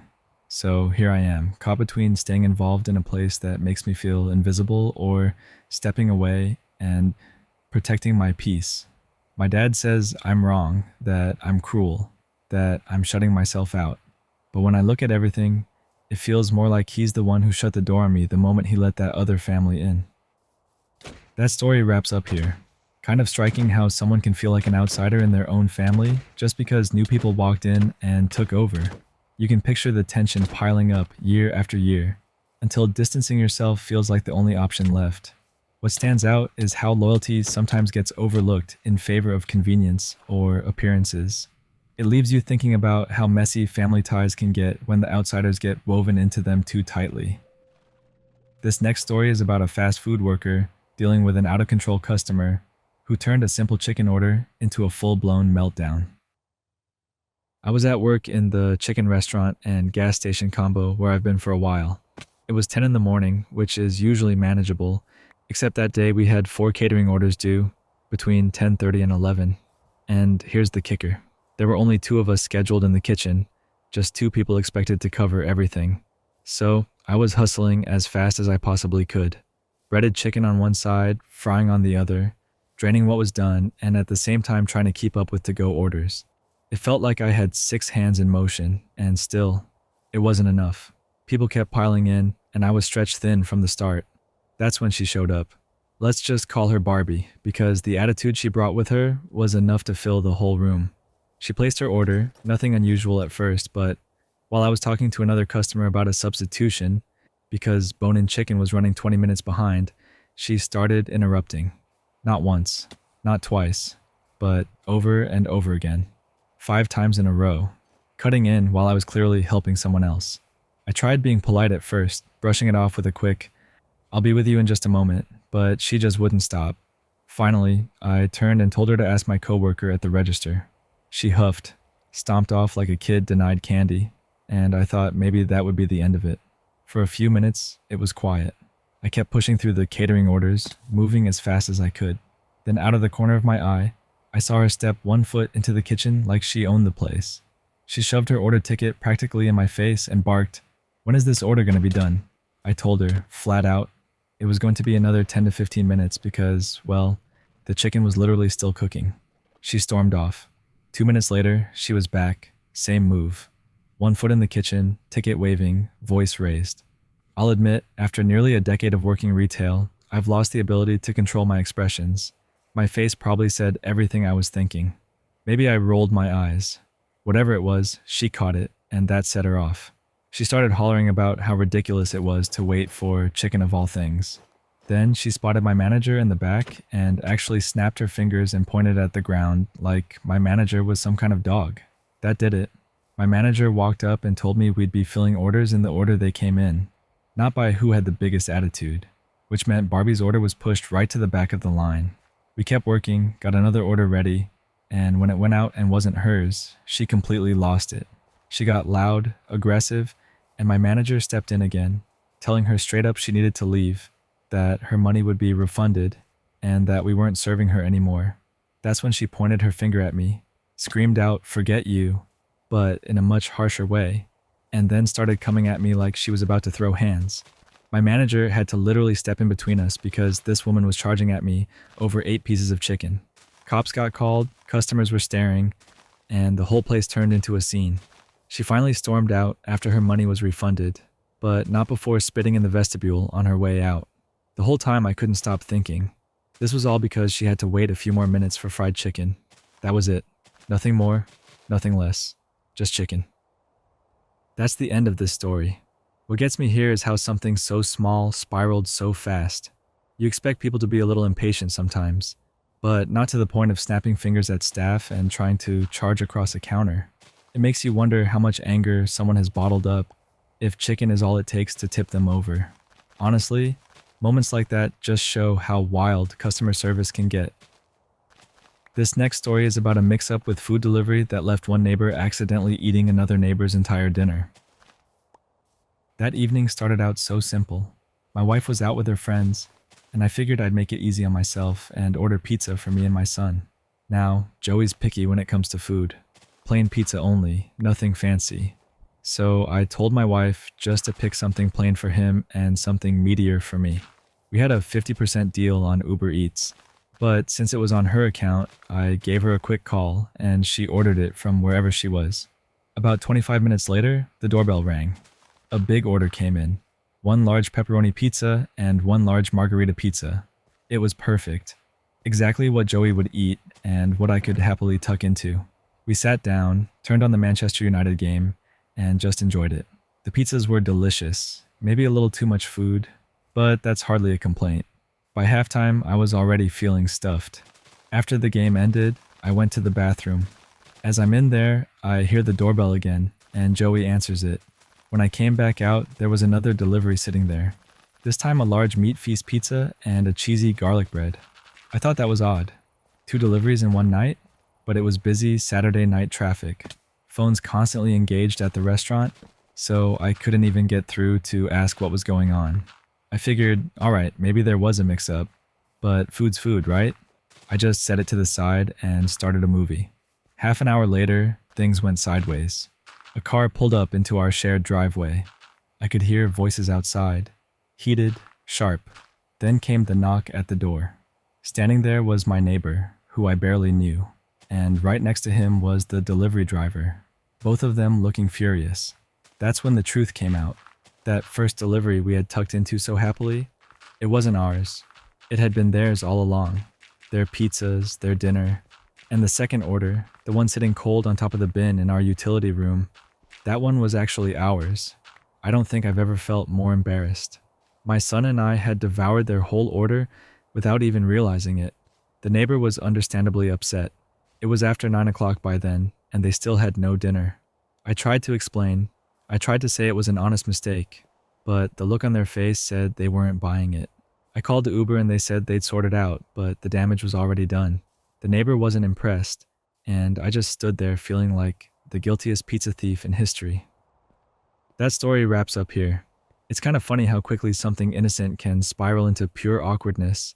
Like, 1 minute you're just enjoying a game and pizza with your kid, and the next you're basically the villain in your neighbor's dinner story. What sticks with me is how small mistakes hit way harder when it's late. everyone's hungry, and patience is gone. Honestly, that must have been one of those moments where you just want the ground to swallow you up. This next story is about someone who went to the store for just a quick grocery run, but ended up being mistaken for an employee and roped into helping shoppers all across the aisles. So last weekend, I decided to swing by the grocery store just to pick up two things: milk and bread. That was it. Nothing fancy, nothing extra. I figured I'd be in and out in 5 minutes. I threw on a plain blue shirt, one of those basic ones you don't really think twice about. What I didn't realize at the time was that this shirt just happened to be the exact same shade as the uniforms the store employees wore. At first, it didn't cross my mind at all. I was just casually walking through, heading toward the cereal section because I wanted to check something real quick. That's when an older lady gently tapped me on the shoulder. She smiled politely and asked if I knew where she could find a certain brand of tea. I chuckled and told her, "Oh, I don't actually work here, but I'm pretty sure it's just 2 aisles over." She seemed grateful, and instead of just heading off, she walked along with me like I actually was supposed to lead her there. I didn't mind though. It felt harmless enough, but that's when things really started to snowball. While I was pointing her in the right direction, another shopper nearby overheard us. This guy turned to me and asked where he could find peanut butter. Before I could even process what was happening, I was giving him directions too. And then, as if the universe was in on the joke, another person chimed in asking about avocados. At this point, it felt like the entire aisle thought I was on the clock. I was answering questions left and right, pointing people to produce, snacks, and spreads like I'd been working there for years. The funny part was, I actually shop at this store a lot, so I kind of did know where things were. It wasn't like I had to fake it. I was basically the unofficial tour guide of the grocery store that day. It turned into this strange little chain reaction. Every time someone saw me helping one person, another person would come over and ask something else. Pretty soon, I was half expecting somebody to hand me a price scanner or ask me to check the stockroom. The best moment came right as I was about to leave. I had finally made it over to grab the milk and bread I came for in the first place. I was heading toward the checkout lanes when a manager I had never even seen before walked past me. Without hesitation, he patted me on the back and said, "Thanks for helping out today. Really appreciate it." I didn't even correct him.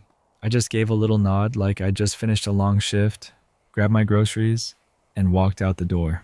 All I could do was laugh at how I went in for two things, and somehow ended up volunteering as a grocery store employee for half the aisle. That's the end of the story. I love how this one spiraled from such a tiny misunderstanding. It's funny how wearing the wrong colored shirt can suddenly turn into being everyone's go-to person. Honestly, it sounds like the kind of accidental adventure that makes a boring grocery trip way more memorable. And the part about the manager thanking them is just the perfect cherry on top. This next story is about a grocery store standoff where a pushy customer kept trying to cut the line, only to end up outplayed in the pettiest way possible. A few years ago, I was at the grocery store waiting in line at the deli counter. My mission was simple: grab some potato wedges for my wife and head home. The line wasn't even that long. I was fourth or fifth in line, just hanging out at the end, when this woman walked up with what I assumed was her daughter or granddaughter. I'll just call her some lady. From the moment she arrived, she made it her personal goal to skip the line. Every time someone stepped up to order, she tried to sneak in ahead of them. The deli worker, who clearly had the patience of a saint, kept politely telling her she needed to wait her turn. Each time, her frustration grew.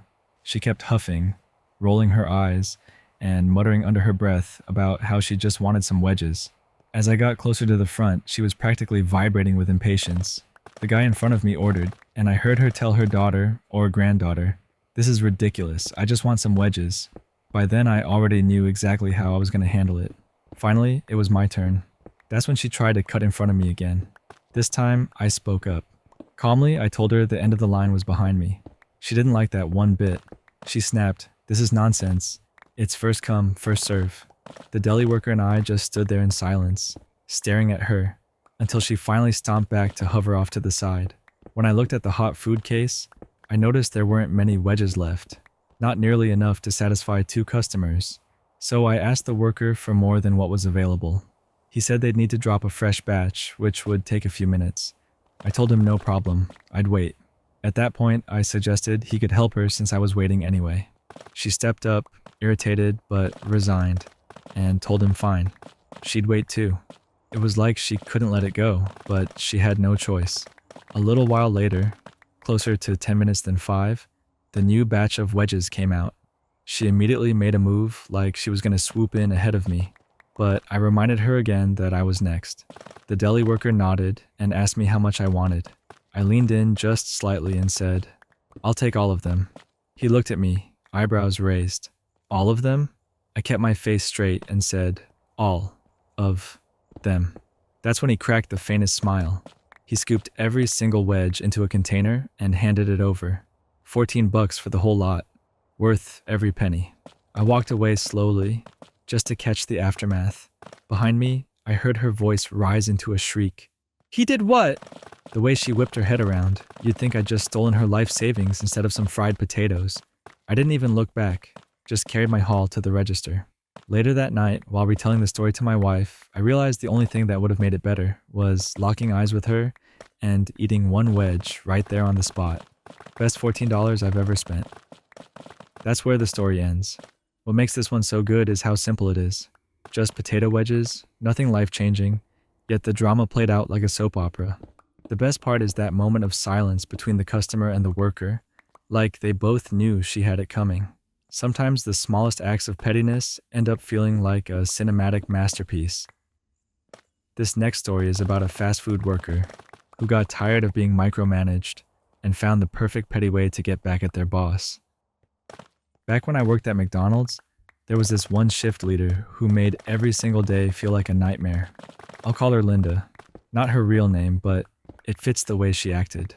Linda had this talent for taking a normal shift and turning it into absolute chaos. She was constantly yelling and barking orders, no matter how small or unimportant the task was.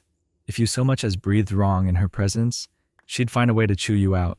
The worst part was how she micromanaged everything. If I folded a wrapper slightly off center, she'd notice. If fries came out 30 seconds late, she'd lose her mind. She never let up. And it wasn't just me. She treated the entire crew the same way. Everyone walked on eggshells when she was around. One day, I was working a kitchen shift with her, already dreading the hours ahead. I overheard her mocking my work bestie, literally repeating what they had said, but in a sing-song, condescending voice. That was the breaking point for me. I'd had enough of her attitude. Now here's where things got interesting. While Linda was running around barking at people, I noticed she accidentally made an extra double cheeseburger. No pickles. It was obvious what she was doing. We weren't allowed to prep our break food ahead of time, but she had thrown a generic alteration sticker on it like it was a mistake, planning to save it for herself later. The problem for her was that I knew the rules just as well as she did. So I looked at the burger sitting there, sitting longer than anything should have at McDonald's. I looked at my work bestie and gave a little smile. Then I said, loud enough to sound casual, but clear enough to send a message. This has been sitting here for a while. I don't even know what this sticker's for. You think we should toss it? My bestie caught on right away and nodded.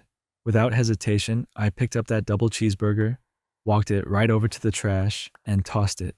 Gone. A few minutes later, the explosion came. Linda stormed into the kitchen, absolutely fuming. "Who threw away the double cheeseburger?" She screamed like someone had just set the building on fire. I didn't even flinch. I turned to her calmly and said, "That was me." It had been sitting there too long, and the sticker didn't mean anything. I didn't want it going out by mistake. She glared at me, eyes burning with anger. But here's the thing. She couldn't punish me. I had followed policy to the letter. Food can't sit past a certain time, and stickers without clear labeling don't count for anything. Technically, I had done exactly what I was supposed to do.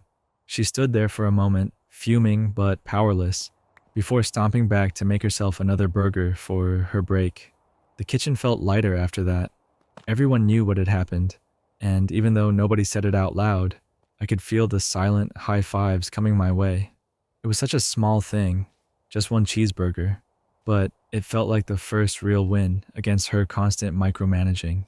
Looking back, it still makes me smile. That's the end of this story. Moments like that stick because they flip the power dynamic for just a second. Linda thought she had everyone under her thumb, and then her little secret burger stash got tossed out right under her nose. It's funny how something as small as a cheeseburger can feel like a major victory when the tension's been building for so long. And honestly, the quiet teamwork between the storyteller and their bestie makes it even better. This next story is about a parent who kept a hilarious list of all the quirky and ridiculous things her husband said to their baby. When my kid was just a baby, I started this little habit that turned into one of my favorite things. I kept a running list on my phone of all the random, funny, and downright strange things my husband would say to him. At first, it was just a couple of lines I wanted to remember, but over time, it grew into this big collection of quotes that really showed his personality as a dad. One of the earliest ones I wrote down was, "Compared to you, all other babies are garbage." He said it in this completely serious tone, like he was making a scientific observation, and I had to hold back my laughter. Another day, while bouncing the baby in his arms, he looked at him and said, "We make a great team. We should go on adventures together and solve mysteries. Make a weird noise if you agree." The baby cooed right on cue, and it was one of those moments that made me realize how funny he was, even in the middle of everyday parenting. There were times when the things he said didn't even make sense, but they were hilarious in their own way. He'd greet our son with, "Hello, the baby."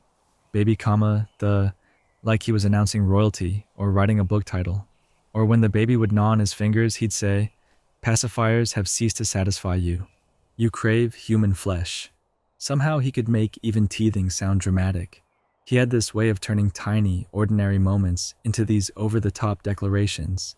Like after the baby let out a big fart, he'd clap his hands and proudly announce, "My child is an honor student in the School of Farts." Or when the baby was fussing, he'd point at the mirror and say, "None of that now. Look in the mirror. You're disappointing the mirror, baby." One day, when the baby started moving around in these awkward pre-crawling motions, my husband leaned down and said, "Those are some sweet parkour moves, bro. That one's called humping the dumpty." I couldn't stop laughing, even though I knew our son had no idea what was going on. It wasn't always silly. Sometimes it was just the way he saw the world through the lens of fatherhood. Like when he whispered, "Such a good baby to hold." Like, "This is what my arms are for." Or when the baby fell and cried, and he said, "That didn't hurt. It was just really dumb and embarrassing. You're right to cry. That was humiliating. You're lucky no one was videoing because that would haunt you forever." The list kept growing. He'd call him pre-qualified for going to sleep. He'd push the stroller, get his toe run over, and groan, "I'm gonna sue you for emotional damages." That was my emotional support toe. When the baby cut a tooth, he grinned and said, "Congratulations, mazel tooth." And when diaper duty struck, he'd sigh and mutter, "What a day to have a nose." Even the little negotiations cracked me up. He'd ask, "What would you like to wear today?" Pause for silence. "Jorts? You don't have jorts. Pick a different thing." Or while feeding him oatmeal, he'd throw in grown-up culture, it's considered better to not get oatmeal everywhere if you can avoid it." And sometimes, he really just leaned into the absurd. "I'll trade you one of my boogers for one of yours." Or, "I'm going to give you another cookie because it's easier than fighting with you. But later in your life, I need you to tell people I was a good parent." Actually, no. I don't care what they think. Tell them whatever you want. Looking back on that list now, I realize it wasn't just about the jokes. It was about capturing the way he connected with our baby, turning every ordinary moment into something funny, playful, or strangely profound. It's one of those things I'll treasure forever, because it's not just about the words. It's about the way he made being a dad his own, and how much love and humor he poured into it. That's the end of this story. I love how these little quotes paint such a full picture of a dad's personality. It's not polished or perfect, it's just raw and funny in the moment. Stuff like that ends up being more memorable than any big gesture. Honestly, it shows how much joy there is in the small things that might seem ordinary at the time. This next story is about an employee who had to deal with a disruptive stepdad trying to drag them into messy family drama at work. It had been one of those really quiet days at work, the kind where nothing much happens and you almost start to relax too much. I figured it was the perfect time to sneak off to the bathroom, and, of course, that's when someone showed up needing something. Our bathroom light and fan switch on together, and the fan is so old and rattly that it practically drowns out everything else. Even so, I could hear the faint sound of someone entering the lobby, followed by loud shouts asking for an employee. Then came the pounding. This guy started knocking hard on the staff-only door that leads back to the desk area. The whole time there's a big sign sitting out front that clearly says, "Staff will be back shortly." Still, he just ignored it. I didn't rush myself, but I did finish up and head out. As soon as I stepped out of the bathroom, he shouted again, "Hello, is anyone there?" I called back that I'd be right with him while I washed my hands, but by then I was already annoyed. When I finally walked up to the desk, I decided to make a point. I picked up the "staff will be back shortly" sign and held it right in front of him as if to say, "Look, this was right here the whole time." He didn't seem fazed. Instead, he jumped straight into his business, saying he needed to drop some stuff off for a guy named Raphael. He listed out the items and then asked me for Raphael's room number. I told him I couldn't give that out and suggested he just contact Raphael directly to arrange a handoff. That's when the man launched into this whole backstory I didn't ask for. Honestly, I wasn't listening too closely because I could already tell where it was headed. Something about being Raphael's stepdad, some kind of fight with the mom, and apparently Raphael wasn't welcome at the house anymore. In short, family drama I had zero interest in. I cut in politely and reminded him again. I couldn't give out a room number, nor could I even confirm if Raphael was staying there, but he wouldn't drop it. He circled back into his story again, clearly trying to wear me down. So I stopped him mid-sentence and said he could just leave the items with me at the desk. He seemed ready to dump them off anyway. Eventually, after one more half-hearted attempt to get the room number, he gave up and left the stuff with me before heading out. Once he was gone, I checked the system and confirmed Raphael was, in fact, a guest. I moved the belongings to our back room and was about to settle back at my desk when I suddenly heard shouting outside. Curious, I glanced at the security monitors and there it was, the same man, chest to chest with a younger guy I assumed was Raphael. They were in the driveway, squaring up like they were about to fight. I watched as they got in each other's faces, backed off, and then circled back again. It was this weird push and pull standoff. At that point, I debated what to do. I didn't want a full-on fight breaking out in the parking lot, and I especially didn't want to get in the middle of it. This is the South, and practically everyone carries something on them. No way was I walking out there just to get dragged into their drama, or worse, risk getting hurt. When they started shoving, I made the call. I rang the police, hoping they'd arrive before things escalated into something serious. After I hung up with the dispatcher, I noticed the two guys suddenly calming down. For a second, it looked like they might actually get into the same car together, and I thought maybe it would all blow over. I was wrong. On the monitor, I saw the stepdad go to his car and grab something. I couldn't tell what it was. Maybe nothing, maybe a weapon, but either way, they were back to squaring up, and my nerves were on edge. Thankfully, I didn't have to wait long. A police cruiser pulled up with its lights on just as fists started flying. The two men broke apart immediately. I couldn't see if the officer had drawn a weapon, but he didn't order anyone on the ground. So maybe there wasn't actually a weapon involved after all. Of course, me being nosy, I kept watching the feed. At first I thought the cops might just send the stepdad on his way with a warning, but it must have been worse than it looked from my angle. Or maybe Raphael pressed charges, because they ended up arresting the stepdad right there in the driveway. Once everything had settled, Raphael came inside and stopped by the desk. I asked if he was okay, and he said he was. He seemed soft-spoken, maybe even a little socially awkward, but definitely shaken up. I didn't press him for details. I'm not that nosy face-to-face. But he did mention that his stepdad had turned aggressive after he'd simply asked to be left alone. I really felt for the guy. He reminded me a lot of some of the quieter friends I used to hang out with when I was younger. Hopefully, he's got people in his life who will support him and help him move past what happened that day. That story wraps up here. Man, family drama spilling over into public like that is always rough to witness. I get why the employee didn't want to step in directly, because that could have gone south fast. The fact that it escalated all the way to an arrest kind of shows just how tense it really was. What sticks out most to me, though, is how calm and soft-spoken the son seemed afterward. It makes you wonder how often he's had to deal with situations like that. This next story is about someone who tried to do a good deed after donating blood, only to faint in the middle of a Burger King and cause a whole scene. Alright, so let me set the stage. I'm a 27-year-old woman, overall healthy, though I deal with some mental health stuff and a thyroid condition. But the thing that always stands out about me, I've got a weird love for salt. Like, ever since I was a kid, I'd literally pour salt into my palm and lick it. These days, I just drown my food in it, no shame. People stare at me sometimes, wide-eyed, like I'm breaking some law of nature. But honestly, doctors have always told me to eat more salt because my blood pressure is chronically low. To give you an idea, whenever I go for a checkup, my blood pressure is either right on the edge of normal or dipping into the too low zone. And even with my crazy salt intake, like whole bags of salt and vinegar chips, I still can't push it into the higher range. I've kind of accepted that it's just how my body is. So anyway, one morning I wake up, take my thyroid meds, have 2 cups of coffee, and a banana. Pretty standard. I've got a haircut appointment, which already makes me nervous since I couldn't even remember the last time I had one, probably before the pandemic. I end up getting off at the wrong bus stop, which is classic me, and by the time I get to the salon, the haircut itself is over in, I swear, like 2 minutes. The guy was lightning fast. It looks fine, and hey, he's got 20 plus years of experience. So maybe that's why it felt so quick. I pay a lot for it, shrug it off, and keep going about my day.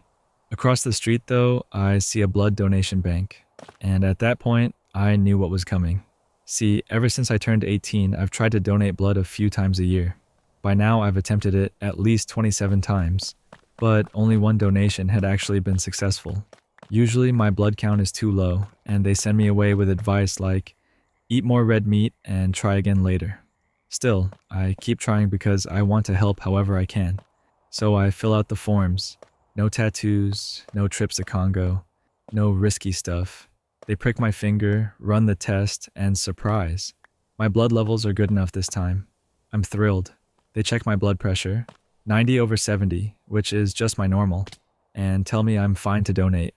10 minutes later, I'm lying there with nearly half a liter of my blood flowing into a bag that rocks gently on a little machine like it's a baby in a cradle. When it's done, I take it slow, sit down, drink my soda, and honestly, I feel fine. I leave and walk about 15 minutes in nice weather, telling myself I deserve something salty and greasy to replenish my body. Perfect timing. There's a Burger King right on my path. As I'm about to go in, I notice a mom and her kid nearby. The boy, maybe 12 years old, drops a bag of marbles and they scatter everywhere. The mom's scolding him, but I crouch down to help him gather them up. The marbles are catching the sunlight, sparkling as they roll, so it's easy to find them. I scoop them up, hand them back, ruffle the boy's hair, and then head inside. And this is where my mistake hits me. The moment I step in, I realize something's wrong. My head feels fizzy. The light is too bright, and I'm cold sweating. I think, okay, no problem, just sit for a bit, let my body catch up. But it only gets worse. My vision's blurry, I can't hold my head up, and I know I'm about to go down. I try to get the attention of a worker behind the counter, and they bring me something, but the next thing I know, I'm opening my eyes on the floor of Burger King. Every employee and customer is standing over me, staring. I had fainted right there, in front of everyone. My first thought wasn't even about myself. It was about my phone and my bag. I'm broke and not about to let my stuff get stolen. Once I make sure they're safe, I notice 2 women beside me. One's a worker and the other says she's a doctor. And just like in the movies, she takes my hand, speaks gently, and checks on me. Honestly, I kind of liked how calm and kind she was. I explained that I donated blood earlier, that my blood pressure is always low, and that crouching to help the boy must have triggered it. I insist I'm fine, but before I know it, an ambulance has arrived. That's when I realized I must have been out for a while, because someone had called 112, and I hadn't even noticed. The EMTs are kind, though one of them is a bit skeptical, probably assuming I was on something. I don't blame her. People lie to them all the time. I tell them the truth. No smoking, no drinking, no drugs, nothing. They walk me to the ambulance, check my vitals, ask questions, and eventually confirm it's just a fainting spell from blood donation combined with crouching too much. They ask if I want to go to the hospital, and I firmly say no. Back inside Burger King, I order a brioche burger and a Coke Zero. The staff even bring it to me. My appetite isn't great, so I slowly eat fries one by one, head tilted to the side while sipping Coke. Little by little, I feel alive again. And the cherry on top? That kind doctor who held my hand had secretly paid for my meal. I tried to argue, but I was still fuzzy and weak, so I let it happen. After making sure I was steady, I thanked everyone, apologized for the chaos, and went to a nearby park to lay down. At the end of the day, I traded 480 milliliters of blood for free fries and a reminder that there are still good people out there. That's the end of this story. Man, fainting in a Burger King has gotta be one of the most random ways to become the center of attention. What stands out to me is how many people jumped in to help, like it turned into this mini team effort to take care of a stranger. Even the part about the doctor paying for the meal feels kind of wholesome in a chaotic way. Sometimes people really do surprise you, and not always in a bad sense. This next story is about a woman who got dragged into drama after her best friend trashed her boyfriend in private messages, only for him to read everything and place the blame on her. So let me lay this one out. I'm 25 and my best friend is also 25. We've known each other since we were kids, back in 2006. We're super close. The kind of friends who laugh at everything together, hype each other up, and share pretty much everything. That said, when it comes to relationships, I usually try to stay out of her decision making. I've always believed people need to figure out love and dating for themselves, without friends telling them what to do. Now, my best friend has been dating this guy who's 30. They met last November, and to be honest, she wasn't serious about him at first. She even went back to her ex for a while before circling back to this guy. He seemed to like her way more than she liked him. Fast forward a few months, and she's moved into his big house, even though she's unemployed right now. He works, she stays home, and she takes care of the house. That's their arrangement. From the start, I noticed he was kind of jealous. If her phone buzzed, he'd want to know who it was. He didn't like when she texted me too much, so I made a point to stop messaging her in the evenings. I figured I'd respect their time together, but the jealousy didn't stop there. He'd listen to her phone calls, even with other women. He asked her whether she had ever cheated. They even shared their phone locations, and he once got mad because she spent too long at a tattoo shop. That's the kind of guy he is. Watchful, suspicious. Here's where it gets messy. My friend has this habit of venting to me about him. And not just venting.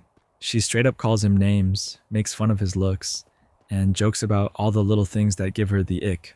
At first I tried to tell her she shouldn't talk like that about her own boyfriend, but she brushed it off and said she wasn't going to stop. She kept at it multiple times a week, and sometimes I just laugh along without really thinking. One time I told her we should stop texting after 4 in the afternoon so he wouldn't get annoyed. Her response was, "Are you crazy?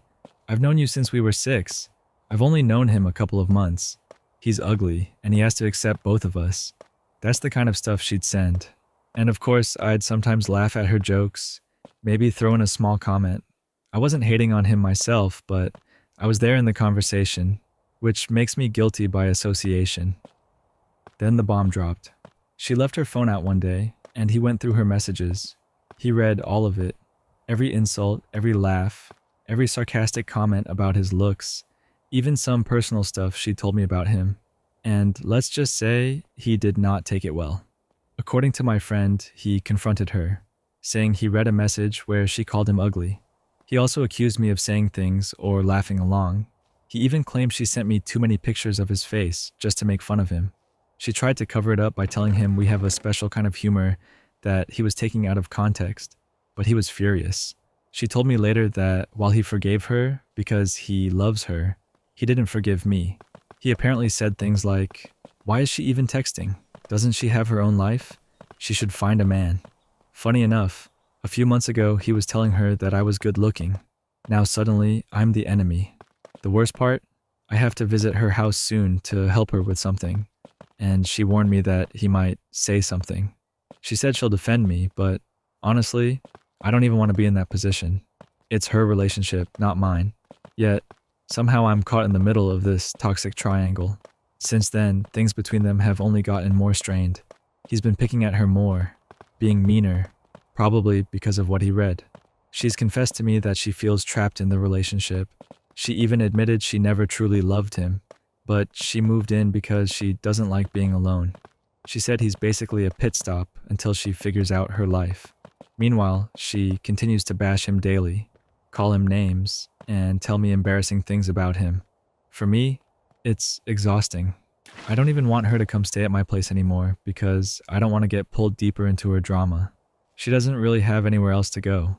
She fights with her family and doesn't have other friends, but that doesn't make it my responsibility to be her escape. The truth is, I love her as a friend, but this whole thing has made me see her differently. She doesn't respect him, and she doesn't respect boundaries. And now I'm the one painted as a bad person because I laughed at jokes she started. Honestly, I don't owe this guy anything, but I hate that I got dragged into their messy relationship. Looking back, I should have shut down the conversations harder. But with her, telling her no just sparks an argument, and I didn't want to fight my best friend. So here I am, stuck in a situation I never wanted to be in, dealing with drama that was never mine in the first place. That's where the story ends. That's such a messy spot to be in. On one hand, you're just trying to be a supportive friend, but suddenly you're the villain in someone else's relationship. It's kind of wild how quick things can flip when private conversations get exposed. What stands out most is how easy it is to get pulled into drama that isn't even yours. Honestly, it makes me think about how important it is to keep a little distance when friends are spiraling about their partners. This next story is about a retail worker stuck in the wrong department at Walmart, dealing with an extremely rude customer who refused to listen and made things way harder than they needed to be. Back when I was working part-time at Walmart, I was stationed in the auto care center. I only worked weekends, usually 2 days a week, because I had a full-time job elsewhere and was just trying to knock out my student loans with some extra money. Honestly, that place was wild. Walmart customers were, let's just say they were in a league of their own. In fact, a lot of my funniest and most frustrating stories came from those weekends in auto care. By my second hour into almost every shift, I was already fed up with the liars, the complainers, and the people who thought yelling was the same thing as problem solving. But I kept showing up because the money helped, and the stories practically wrote themselves. One time around Thanksgiving, I volunteered to work the Wednesday before the holiday. Normally, I'd stick to weekends, but they were desperate for help and offered a little bonus for anyone who picked up extra shifts. Plus, I didn't have anything else planned that week. What I didn't realize was just how swamped we'd be. There was a massive sale on tires, so the auto care center was absolutely slammed. Phones were ringing nonstop, customers were lined up, and we were juggling way more than we could handle. So there I am, picking up calls, and I answer one with the usual, "Walmart Auto Care, how can I help you?" On the other end, a woman's voice snaps back immediately. She says, "Don't you dare transfer me or hang up on me. I've called 4 times already and keep getting transferred. I need to know if you have any frozen pie dough left." I literally froze for a second. Frozen pie dough. In the auto care center. I took a breath and explained as calmly as I could. "Ma'am, this is the auto care department. I'm on the complete other side of the store. I don't have access to that information." But before I could even finish, she cuts me off and starts yelling. "Look, you need to just go look or call someone. I don't have time for this nonsense." Except she didn't exactly use the word nonsense.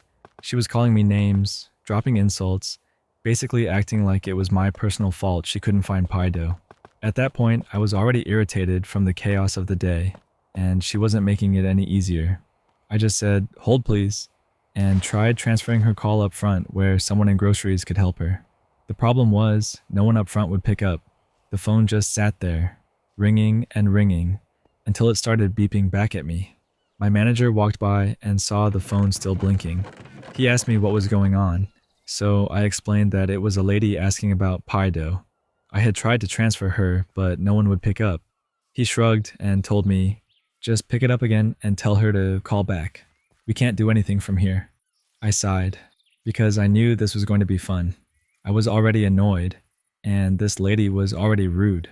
So, instead of picking it up with my normal voice, I decided to drop into a fake, deeper voice, hoping she might not realize it was me again. I answered with a gruff, "How can I help you?" Right on cue, she launched into another tirade. "You people are pathetic. I've called, and all I need to know is if there's any pie dough left. You lazy workers can't do your job and check for me?" At that point, I was done. I had no patience left for her attitude. So, staying in my fake deep voice, I said, "Maybe you need to bring yourself in here and find out for yourself. Happy Thanksgiving." And then I hung up the phone. The second I set the receiver down, I just stared at it for a moment, half in disbelief at myself, and half satisfied that I'd finally shut her down. My manager didn't say a word, and I went right back to dealing with the actual auto customers who needed tires changed and oil checks done. That entire evening, I couldn't stop thinking about how ridiculous it was. There we were, drowning in tire orders, trying to keep up with people wanting their cars serviced before traveling for Thanksgiving. And in the middle of all that chaos, some woman decided her frozen pie dough emergency was more important than all of it. That's the end of this story. It's kind of funny how small things like pie dough can turn into someone's breaking point. That customer clearly wasn't just frustrated with Walmart. She was probably stressed about the holiday, but she took it out on the wrong person. Honestly, it's wild how often workers in one department get dragged into completely unrelated stuff. Still, I can't lie. Picturing that moment of using the fake deep voice and hanging up probably gave the storyteller a laugh they'll never forget. Sometimes retail is just survival with a sense of humor. This next story is about a high school student who keeps getting rare silver dollar coins from a school vending machine and can't figure out why it keeps happening. Alright, so let me just explain what's been going on, because it's been nagging at me, and I kind of need to get it off my chest. At my school, we have the usual vending machines. Chips, candy, drinks, the standard setup. Nothing out of the ordinary, except for one strange detail that I've now experienced 3 different times. This particular machine keeps giving me silver dollars. The very first time it happened, I was just trying to grab a bag of chips. I had pulled together some loose change from my bag and even dug around in my locker for a couple extra coins. So, I probably put in a little more than I actually needed. Like vending machines usually do, it spit out the leftover change in the little metal tray. But when I reached down and scooped it up, I froze. I had a couple quarters sitting in my hand, and this big, completely brown coin that looked way too large to be a quarter. At first I had no clue what it was. I'd heard of a silver dollar before, but I'd never actually seen one in real life. I mean, I'm a teenager. I don't know much about old coins beyond the basics. Still, I shoved it into my locker and kind of forgot about it for a while. Later, when I told my mom about it, she explained that it really was a silver dollar and that I should hang on to it because they're rare. She was confused too, mostly about why it looked so brown and tarnished, but it was clearly legit, the Sacagawea coin from the early 2000s. So the next time I went to school, I made sure to grab it out of my locker and take it home for safekeeping. I thought maybe it was just some weird one-time fluke, but then it happened again. This time, I was short on money and had no choice but to hit the return button. The machine clinked and rattled, and when the coins dropped into the tray, I saw not 1 but 2 silver dollars sitting there. I just stared at them, half in disbelief, half in excitement. For a split second, I thought, okay, I'll hang on to these. But here's the thing. I was insanely thirsty at that moment, like parched to the point of bad decisions. So, instead of pocketing them, I put both silver dollars right back into the machine and used them to buy a drink. Looking back, I regret it, but at the time, thirst overruled logic. So now, I only have 1 silver dollar left from these mysterious encounters. And honestly, I don't think that's the last of them. Something about this machine feels like it's got a stash of old coins hidden inside, and every once in a while, it spits one out just for me. I even started wondering where they're coming from. Did someone at the school load the machine with silver dollars by accident? Is there some janitor or vendor who just tosses them in without realizing what they are? I've tried searching online to see if this is a normal thing, like if vending machines sometimes cycle out rare coins, but apparently it's not common at all. The rarity of silver dollars is exactly what makes this whole thing so bizarre. And now I'm torn. Part of me wants to keep this secret so the machine keeps blessing me with these random coins. Another part of me feels like I should tell someone, but then again, I've already told a couple teachers without even thinking. Mostly because I didn't want to seem selfish about it. So far, nobody's done anything about it, and I kind of hope it stays that way. For now, I still have the 1 coin sitting with me, tucked away where I know it's safe. It's weird, but it feels like this little mystery that only I get to experience. Every time I walk past that vending machine now, I can't help but wonder if it's going to surprise me again. That's where this story finishes. What I like about this one is how small and random it is, but it still sticks in your head. It's not some big dramatic event, just a vending machine spitting out rare coins. Yet it feels like a personal little mystery. You can almost imagine being that student, checking the tray like it's a slot machine. And honestly, part of me hopes they never figure out why. It's funnier when it stays unexplained. This next story is about someone watching their mother slowly lose her hearing and the emotional struggle of finding a way to bring sound back into her life. I never imagined I'd live through a time where my mom slipped into silence. At first it was little things, the kind of stuff you almost brush off. She'd laugh late in church, always a beat or two behind everyone else, because she only realized the joke when someone nudged her. The TV at home was always cranked up so loud that the neighbors would bang on the wall in frustration. But then it got worse. I'd walk into the house and hear the kettle screaming on the stove while she just sat there, completely unaware. Sometimes I'd shout her name from another room, over and over, and get no response. In those moments, my stomach would drop, and for a split second, I'd wonder if she was even alive. At family meals, she'd sit smiling politely, nodding along with conversations. But her eyes told the truth. She wasn't following a word. She wasn't part of it anymore. Watching her drift away from us, one sound at a time, broke me apart in ways I couldn't put into words. The part that tore me up the most came during church one Sunday. Mom tried to sing along to one of her favorite hymns. She had her eyes closed, her lips moving, but her voice was completely off the melody. I caught sight of tears slipping down her face, tears she thought nobody noticed. That's when I prayed, silently and desperately. Lord, don't let her live in this silence. Show me the way.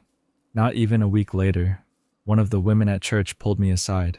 She leaned close and whispered that her aunt had gone through something similar, and she mentioned something called Oracle hearing aids. I didn't run out to buy them right away. To be honest, I was skeptical. We had already spent money on miracle devices that did nothing but disappoint. But deep down, I was desperate. Even if there was only the smallest chance, I had to try. When Mom first put them in, it wasn't some magical moment where everything clicked into place. If anything, it was overwhelming. She said the sounds were too sharp, too loud, like the world was suddenly screaming at her after years of quiet. She grew frustrated, pulled them out more than once, and I started to wonder if I'd made yet another mistake. But over the next few days, something changed. Slowly, the sharpness softened. The world didn't feel like it was yelling anymore. It felt like it was welcoming her back. On the third night, something small but unforgettable happened. I whispered goodnight before switching off the light. To my surprise, she stiffened, eyes wide open, and whispered back, "I heard you." Just 2 words, but it felt like a miracle. That was the turning point. From then on, little moments became big victories. She could hear the birds singing in the morning again. She could catch the sound of hymn books rustling in church pews. She could hear my voice when I told her I loved her, soft and clear, without me having to raise it. It wasn't instant and it wasn't perfect, but slowly, silence gave way to sound. For me, Oracle wasn't just a piece of technology. It was an answer to a prayer. Not a flashy lightning bolt kind of answer, but one that came gently, through people, through instruments, through a whisper she could finally hear again. That story wraps up here. This one hits different, because it's not about drama or conflict. It's about those quiet, emotional moments you don't forget. It shows how something as small as hearing a whisper can feel bigger than anything else. I think we all have those moments where the world feels heavier than we can carry, and then something small shifts and gives us hope again. It makes you realize how much the little things actually mean. This next story is about someone who got mistaken for an employee at a grocery store, but instead of it being a hassle, it turned into a surprisingly wholesome encounter. So let me set the scene. I had just finished up work and swung by my local grocery store to grab a few things for dinner. Now my job is administrative work at an industrial facility, which means my uniform is kind of a mix. Up top I wear a polo shirt, decent enough to pass in a meeting, but down below it's jeans and sturdy work boots, because I walk several miles a day on the job and need something built for comfort and endurance. It's this odd halfway point between business casual and ready to get things done. Anyway, I'm moving through the store at my usual fast pace when I turn a corner and notice this couple walking just ahead of me. They've got their arms linked, looking around like the place is a museum they've never been in before, laughing about little details and pointing things out. It honestly felt like watching 2 tourists on an adventure, except the destination was the deli section of a grocery store. Now, one of my favorite things to do in public is people watching. It's just this harmless little pastime where you get to enjoy the characters around you, and these two definitely caught my attention.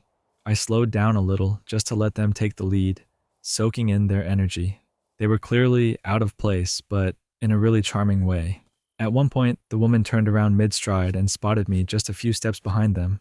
I didn't have any groceries in my hands yet, and I was smiling without realizing it, just enjoying the moment.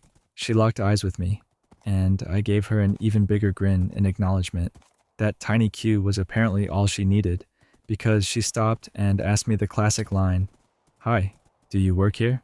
I couldn't help but laugh, partly because the question itself was funny, and partly because it immediately made me think of all the online posts where people vent about that exact scenario.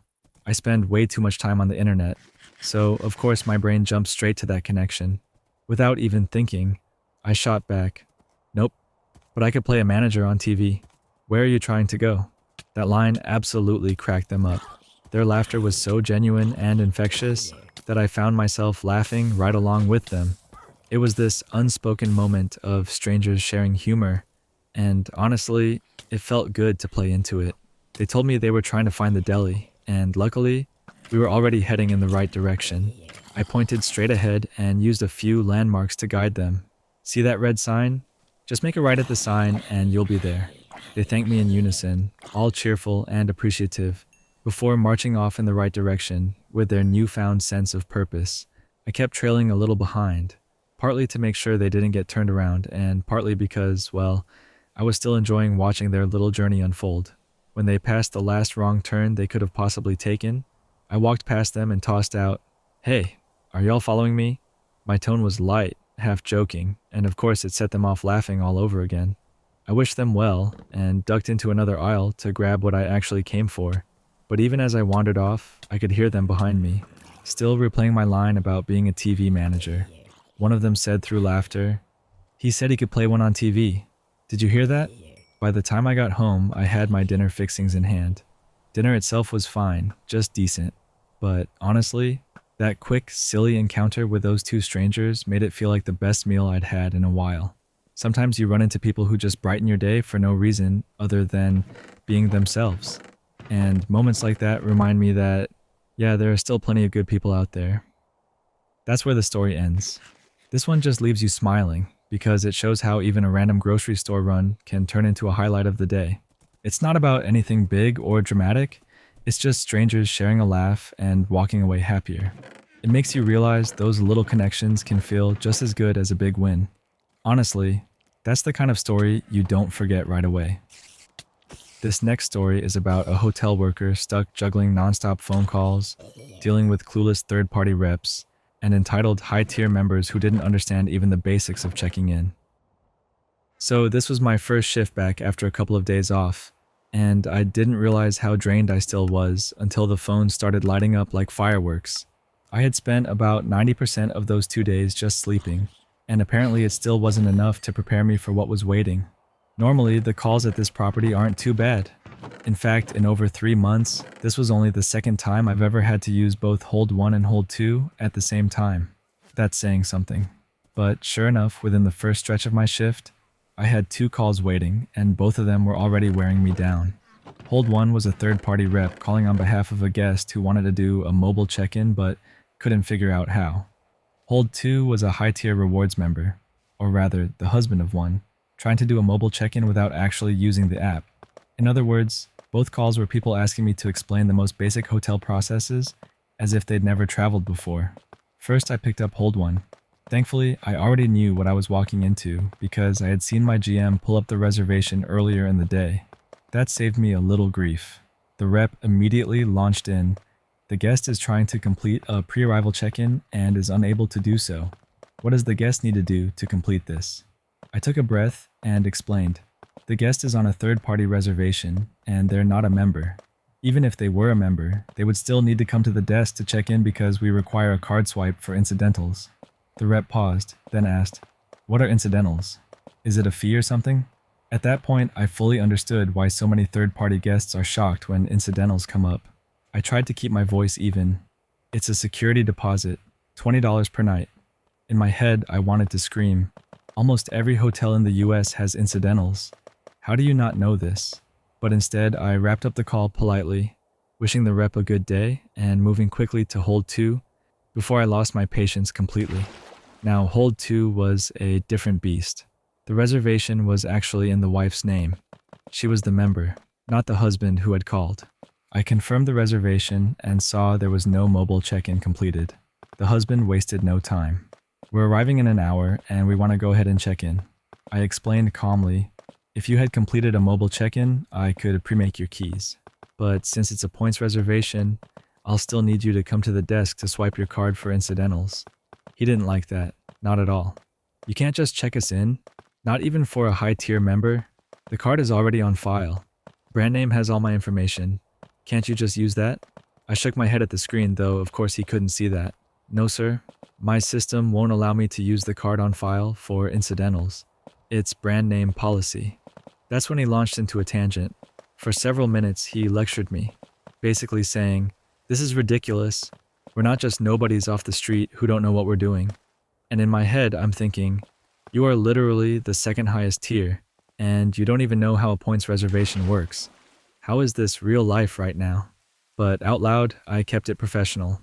Sir, I apologize, but as I stated, it is policy. He huffed and said, well, can you at least go ahead and put a room aside with our preferences? I had to stop myself from laughing. Did he really think we just let high-tier members wander in and hope for the best? Sir, we already have a room blocked for you that follows your preferences, I said. Finally, he calmed down a little. Well, that's at least something. We'll be there in an hour to work the rest out. Click. He hung up, and I just sat there staring at the phone, dreading the moment that actually walked through the door. Because if this was how the phone call went, I could already tell the in-person interaction was going to be a whole different kind of headache. That story wraps up here. Man, you can almost feel the exhaustion coming through this one. It's wild how often people expect hotel staff to bend rules that just can't be bent. What gets me is how the simplest policies, like swiping a card for incidentals, end up becoming these long debates. You can tell the storyteller kept it professional, but I bet their inner monologue was way more colorful. It's one of those stories that makes you shake your head and laugh after the fact, but only because you survived it. Anyways, that's everything for today's batch of stories. Hopefully this was a chill listen, whether you followed along or just let it run while doing your own thing. But before you go, if you enjoyed this video, a quick like and subscribe really helps out. And as always, thanks for hanging out, and I'll catch you in the next one.